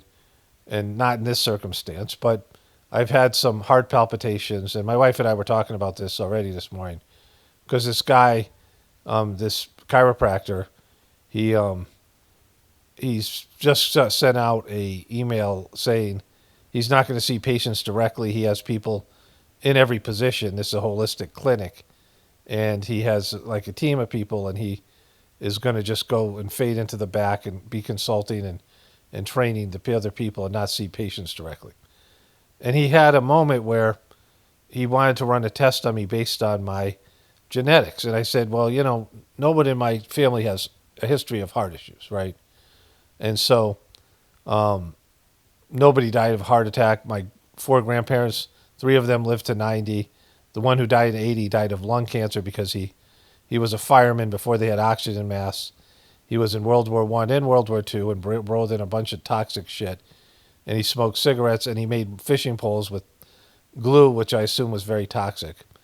And he lived to 80. So he probably would have outlived everyone. My grandmother lived to 99, almost 100. Both my parents lived in their 90s. None of them had a heart issue. No heart attacks, no heart issues before they died. I don't know exactly what they died of, maybe cardiac arrest, but that's only after their bodies gave out. So I have longevity in my family, right? And so that's what's perplexing about my heart thing. But, I was recognizing, I believe it's spike protein. So I went to this chiropractor, and I had a good conversation with him 4 years ago when I had COVID. And, I was asking him about, there was all these healthcare professionals who just died, like they were dying left and right, like famous people, alternative healthcare people, right? Some of you guys might remember this. And I asked him about it. He said, they were suing the vaccine companies. They were going after vaccines. They had a high-priced lawyer in Washington, D.C. He said they asked him to join with them. And he said, no, they'll kill you. Like, why would you even, this is $1 billion thing. This is what this guy said to me. And so I don't have no way of verifying this, but, he said it like without hesitation. So, I mean, I think he was probably telling the truth, or at least whatever it was. But he said, he said to them, they'll kill you. And they hired this really expensive law firm in Washington, D.C., and they threatened the lawyer. The pharmaceutical companies threatened the lawyer, and he bailed on him. And the people started to die, like one after the other. And so that's what he said, the reason why these people were dying, all these famous alternative healthcare people. And so whether that's true or not, that makes sense. And, he has a different way of looking at health. And I was so devastated from COVID, the blood tests helped me. And they addressed all the symptoms in the blood tests, and it worked. And from that, 6-month period, I went to this guy and his team of people. I began reversing my health. And I kept a lot of the things. They have this 6-month program. It's kind of an intensive program. You go once a week, and then you're supposed to do the exercises and everything at home. And it's, a variety of things. It's acupuncture and chiropractic and body work. And they have an EDS where they go through these supplements. And, and I learned a lot of stuff. And I then continued that on and through my own way of looking at it, right? My mom was a hypochondriac, so I don't like to go to the doctor in any capacity. And I think I went back to get my blood tested again for something. I get COVID 3 times. And then I hadn't really been back. And my wife went there. She wanted to go, and for some, some reasons, just the stuff she was going through. And, when the opportunity was for me to go, and I said, I really want to deal with the spike protein. And so I went in there, and before they signed me up, the guy said, I said to him, I think I'm having issues related to spike protein, heart issues. And he said, the spike protein is now in everything, and he has special protocols for it, and he hasn't provided those with me yet. So, that's like going to happen soon. I should think it should happen already. But, I got all these tests. And so that's all it is, right? And I take everything with a grain of salt. And I believe that this was ordained by God, and my heart crisis and me going in there 2 days ago with a rapid heartbeat. I believe I was pushed there, right? Like, I don't want to fucking go to a doctor at all. My one concern is I was not going to the emergency room. Like, it takes me a lot. Like, if I get stitches, I'll go get a stitch. If there's something that I have to get, urgent care or something like that. If I had an accident, sure, a broken leg, something. But, I don't think anyone in my family's ever had broken bones. My son did, but, in terms of my siblings and my parents and grandparents, like my grandfather played professional fucking football with, when they had leather helmets and no pads, right? Like, so, basically when it was rugby for like $12 a game, was initially in there. So, but that's it. Like, I'm not arrogant enough to think that I know. I mean, I just don't know that much about it. I have a way of going about my own health, which now involves supplements and exercise and, living, farm life and being outside and, only going to the doctor if I don't go for wellness checks, and I don't, these things, right? And dental is important, all this stuff because of how much that affects your health. But I do a lot of things now. I do some exercises. I do some fascia stuff. I want to start doing yoga again. Now we have the rebounder. But, I'm not an expert in it, and I'm not really all that into it, right? I can also do some pranic stuff from the Sajmark system. Like, I can, use energy. I can move energy. And so I can, all these things. And as much as I can, I want to just eat healthy and live healthy and have a healthy attitude and not be, worried about health. And that's how I conduct myself, right? And so, when I went and got these blood tests, I had to take these seriously. And whether this person agrees with it or not, I don't give a shit. I'm not doing it for you. Like, this has nothing to do with you. This is what I'm doing. I'm not offering advice. Like, I'm just, and the cholesterol seems to be an issue or might be an issue. And so I'm going to, work my best to reduce it. I bought this bottle of cod liver oil. I was already taking cod liver oil pills, but now I'm going to take more cod liver oil. We're going to eat more salads, and we're going to do some more things. We're changing our diet a little bit, and hopefully also lose some weight, right? But in that, it's just not a big fucking deal, right? I don't like to focus on it. I don't like thinking about my health. I've had an irregular heartbeat for the past 3 months, and would like to get a handle on the spike protein. I already was doing things about that. I took the ivermectin, and I took some nattokinase. And again, I'm not recommending these things. This is just I'm just explaining what I do and my methodology and my thought about it. And it also has to do with divinity. And if I have to go allopathic, I'll go allopathic. If God wants me to do that, if that's what I have to do, begrudgingly, I'll do it, right? And so I don't, and I'm not here to fucking please you. I'm not here to, to impress you, right? This is the problem. Let me go back to the comment here. High cholesterol is very healthy, especially when you get older, and the XL keys are a scam and was revealed years ago. Come on, Paulie. And fiber myth, it was debunked as well. Fiber is horrible. There are some benefits to kimchi. However, nothing to do with fiber. I stopped eating fiber and vegetables and all grains after COVID. I don't give a shit. I don't want to know what you're doing, right? I mean, maybe, and that's great if it's working for you.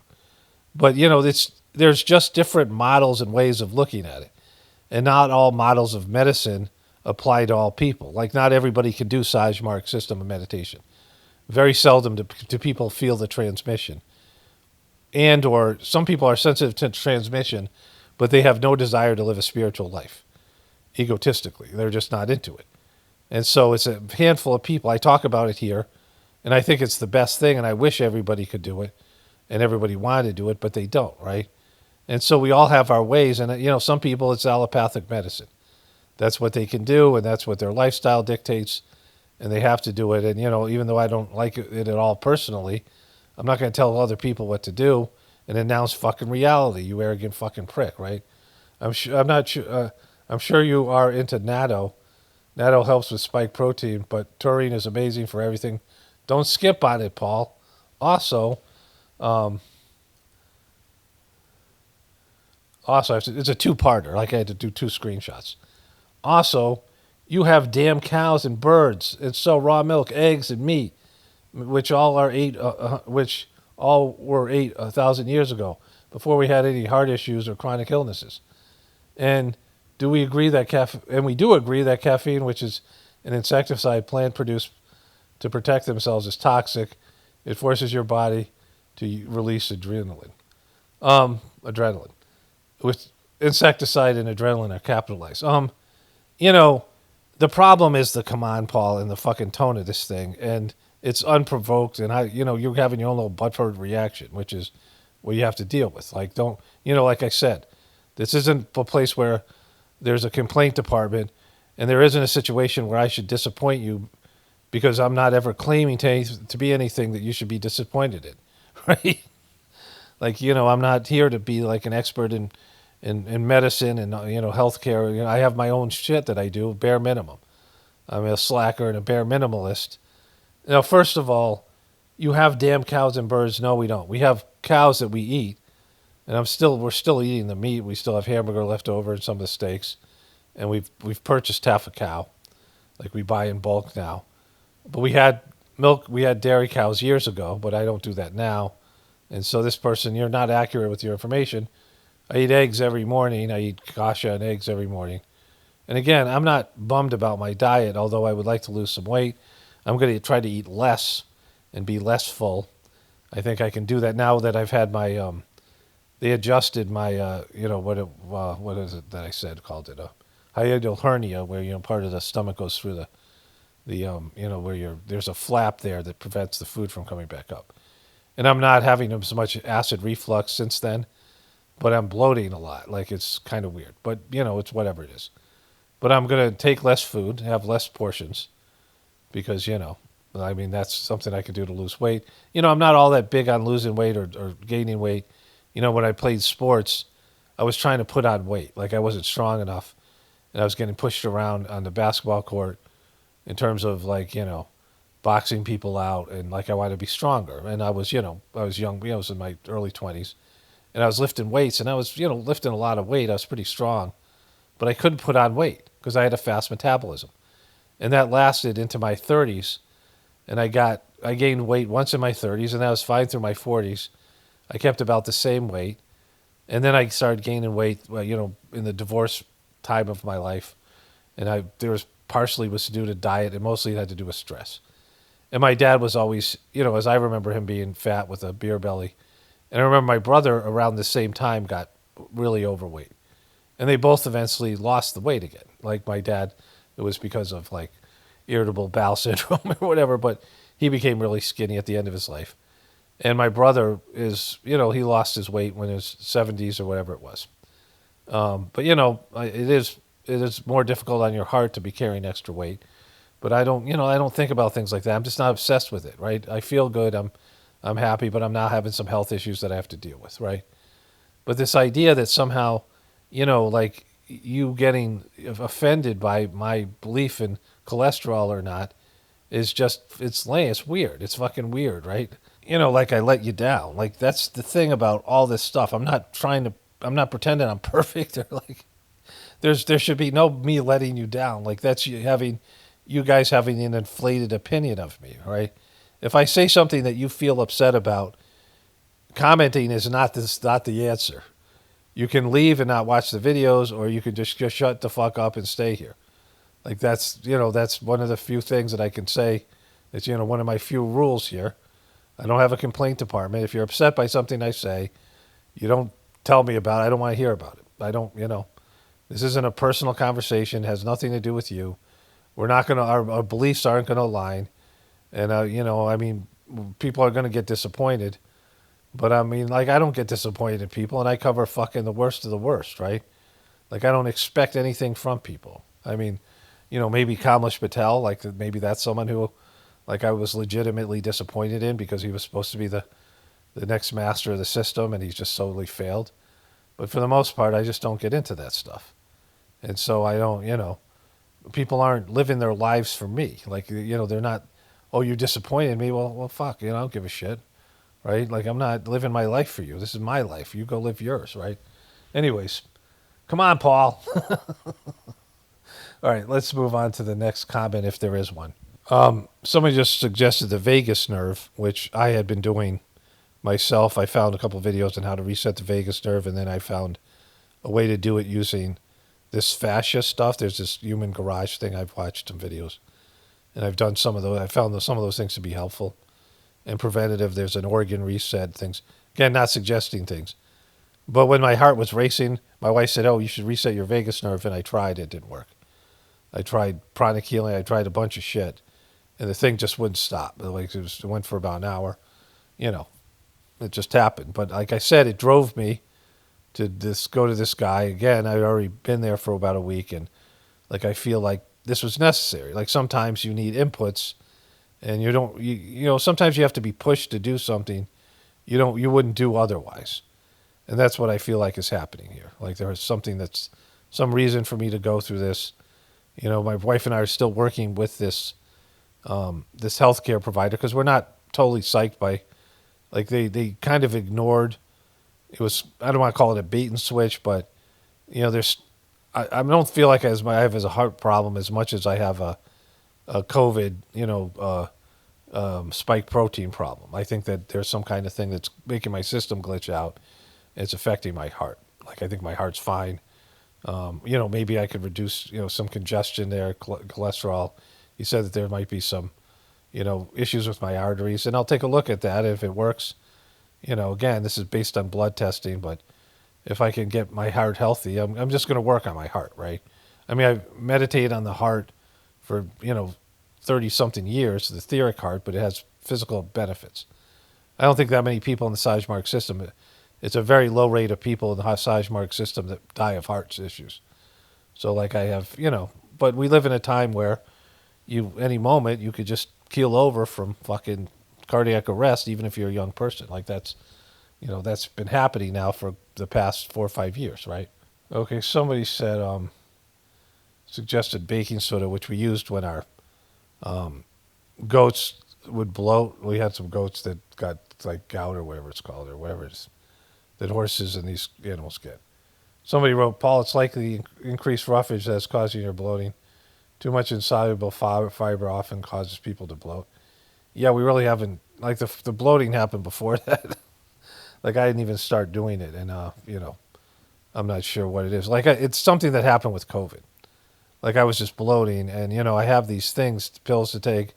I have digestive enzymes that are, they increase the stomach acid, which I found effective. I've got all these various things that I've had over the years, so I don't know. It seemed to start happening when the guy did the hiatal hernia. It was like my stomach was just sort of expanding out of its, whatever it is. Like I said, I'm going to eat less, and I got to take a look at it. But we haven't really increased the fiber. We had salad for lunch, which, I make side salads, but it was the first time we had a salad. And my wife and I both were like, "Oh, this is good. We should do this more."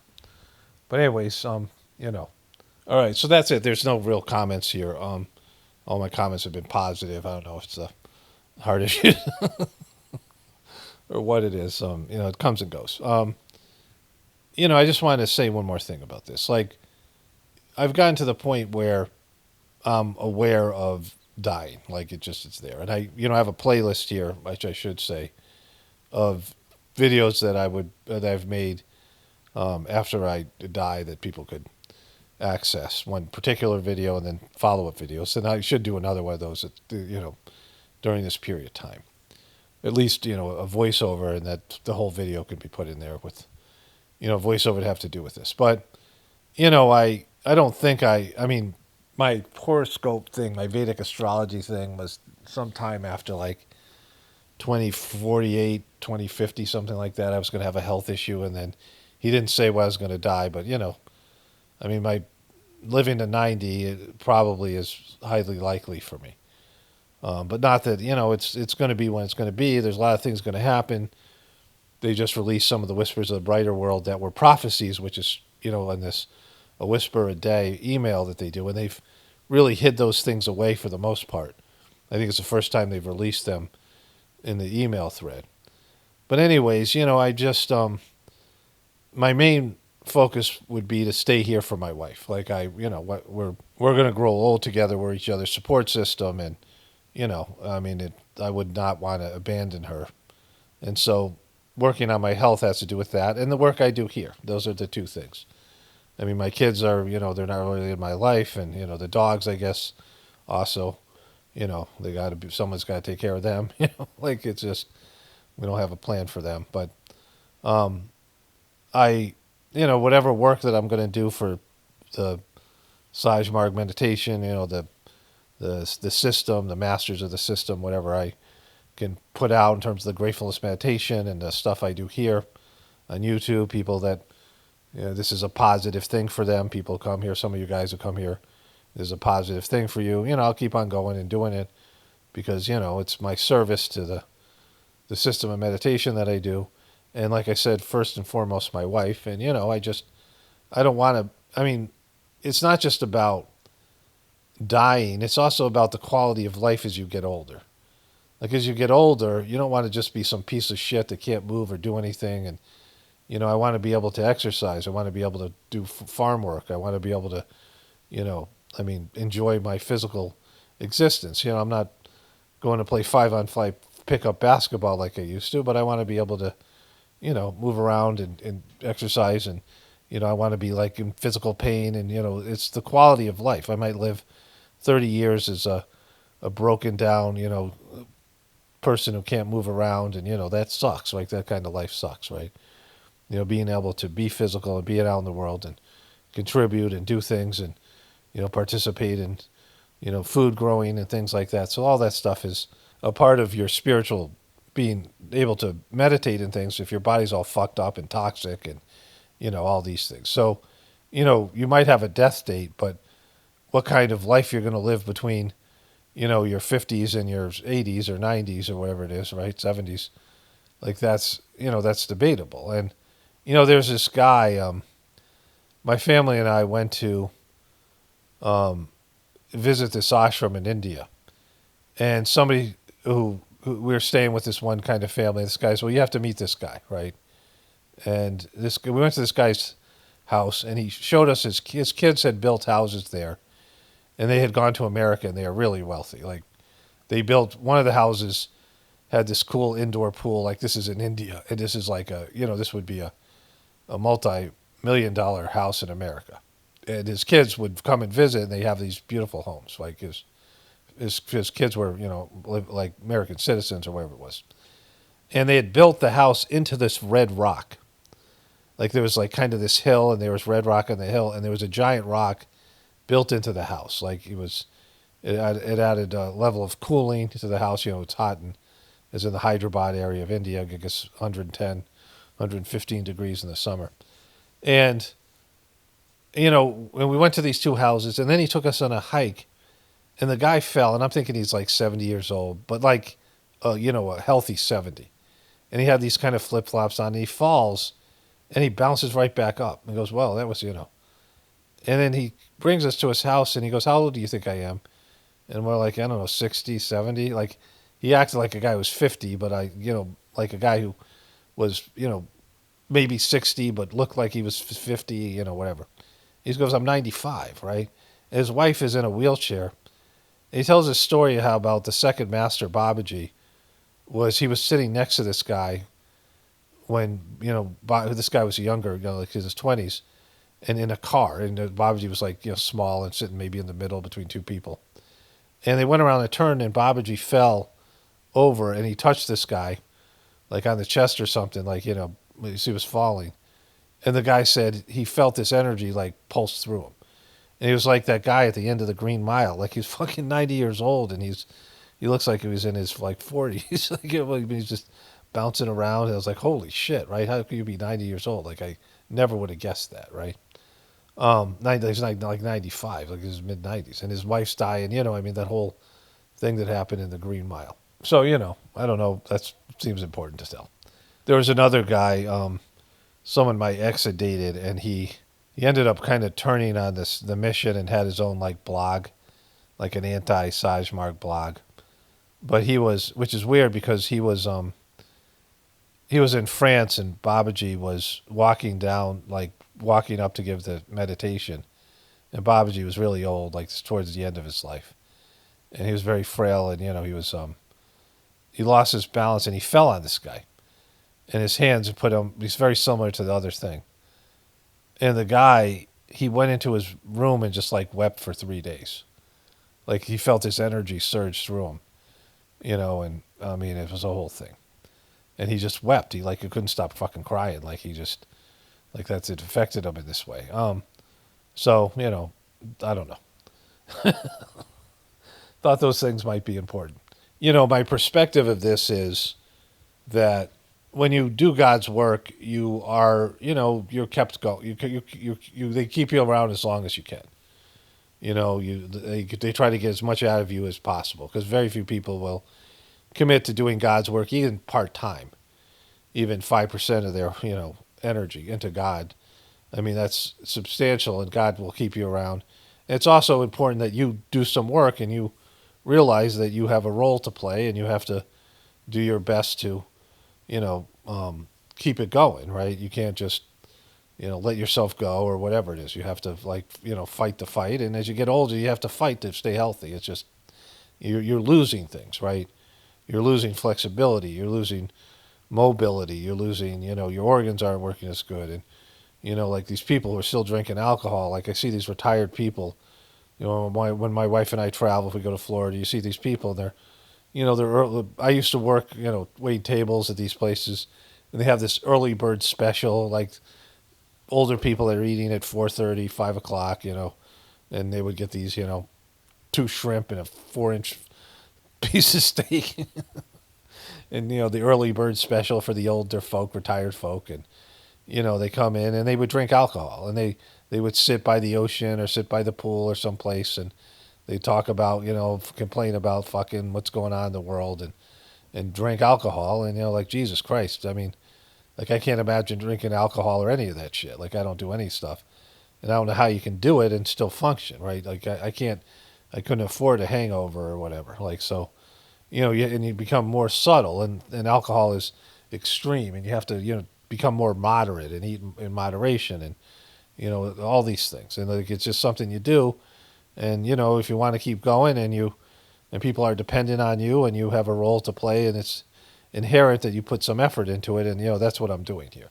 That's all it is. And I'm sharing it with you guys just in case, my heart does go, like there's some kind of, thing I'm unaware of. And I just wanted the people to know that this was a possibility. And, also just, it happened in the middle of my voiceover. And so, like, it's not I'm not trying to sell people anything, and I'm not telling people what to do, and I'm not offering advice.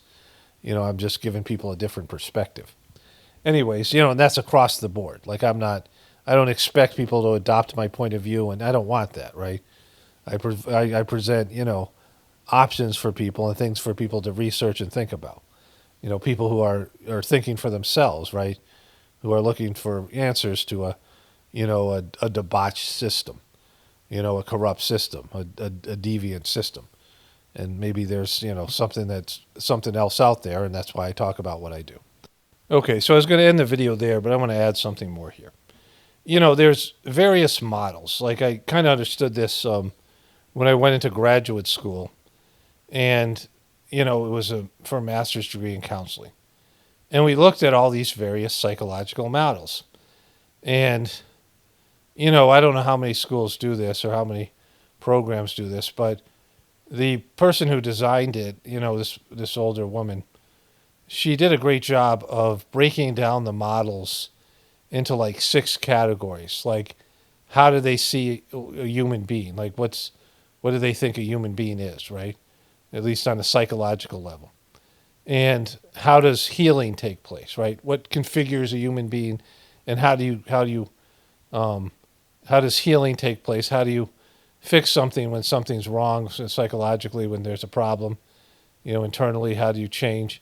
And what are the methods? Like, what are the different techniques? And what's the role of the therapist? Like, there's one where the therapist is unconditional positive regard, where the therapist is just there to try to build you up because people are, broken down mentally. And for some people, that really is needed. But there's this thing called EST, which we didn't study that, but they call it S-tolls, right? And it's very confrontational, right? It's very challenging, like a behaviorist model where it's all cause and effect, right? Where there's behaviorism is what's in most schools and prisons, and families have some kind of behavioral model of rewards and punishments, right? You get punished for something that you do wrong, rewarded for something you do right. So there's various ways of looking at it. There's Freudian, psychology, or the original sort of Sigmund Freud stuff, and it's all quite different. Like, in the way that the therapist is going to be, the way that they, that they think about you and define you as a person is going to be, affected by which model they're using. And many people blend models; they use various models. But, I understood that there was various ways to look at, psychology and how to, how to exact change and, to define someone's psychological issues and how to change those, help the person change those, problems that they have. And, in the healthcare models, there's so many. Even in the allopathic medicine, there's different trains of thought. And, there's the pharmaceutical stuff, and there's all the, which is a for-profit medicine, right? Where, the person's looked at as a cash cow. Your poor health is dollar signs for the doctors and the insurance companies and the hospitals, right? So, there's that. And there's these other healthcare models, and there's trains of thought, and there's, like, the people who think that cholesterol is wonderful, and people say that cholesterol is horrible. There's a mainstream model. And then there's various, ways of defining it in between, right? And so, like, to think that because you hear one person debunk one thing, is just like what's in the truth community. A lot of it's just subjective, and we're not really close to understanding physical health. I mean, according to the Sajmarg meditation and the Whispers of the Brighter World, we haven't really cracked the code of why, what human health is all about. Of course, the samskaric spiritual aspect is a part of that, things that past life things, and, health is definitely reflected because of, your past lives and these things. And then there's lots of other things that are part of that, right? The subtle bodies and, glands, apparently a big thing, that there's things that are hinted at. But that our approach to, health is quite primitive, especially the allopathic model, which is so physical, right? Of course, there's these various energy systems. There's the Chinese medicine, acupuncture. I went to this guy. He was India had a energy system that he said, there's a guy named Ravana who was the villain in the Ramayana. Krishna's, there was Rama and Krishna, both incarnations of Vishnu, and Rama's wife was kidnapped by this guy Ravana, and he brought her to Sri Lanka, and there was this big war and battle. But this guy Ravana, although he was seen as a villain, he invented a energy system that became the Chinese medicine, the acupuncture medicine, and he also invented a martial art. Like he was, he was artistic, and he had these other qualities, even though he was seen as a villain, right, in the story. And so, there's these various things like that, right? And so for each person has to evaluate and figure out what's best for them. I've been taking cold baths. I just took a cold bath. I started doing that like 2 years ago, like probably 18 months or something, 20 months, maybe even 2 years. I don't even know. Our well water comes in at around 50 degrees, so it's not freezing, but it's quite cold. And I, sit in the tub for 2 to 5 minutes on a daily basis. In the summer, it's easy. I get, I'll go out and do some work, and I'll get heat it up, and I'll come in. And I really love dunking my head in the water, cold water. It's something I just love, even if it's, no matter what, it's something that I, enjoy. But, it's definitely helped me with various things. Either things work or they don't, right? And it's unpleasant maybe to some people, but, I kind of like it for the most part. Some days are harder than others. But, you try things and they work or they don't work, and you see the results. And each person has to figure that out because, a lot of the stuff out there is a mess. And even if it's good, people are misusing it. They use it to bring in money. There's a financial incentive, right? Your poor health is valuable, right, to you. And, you'll pay for good health, and they've learned to, monetize it. And so there's all that shit out there with everything. And, the truth community is full of it. All these different theories, and people get upset like they think they know. And it's because you're inflexible in your beliefs, and you think that you've reached some level, and you haven't. Like there's, we're just scratching the surface. Like we're in kindergarten or less in terms of our, full potential and our development. Anyways, so let me wrap this one up here. Only spirituality will save this world. It's Paul Romano, definitely important for the apocalypse and the ascension. Everyone have a blessed day and be grateful.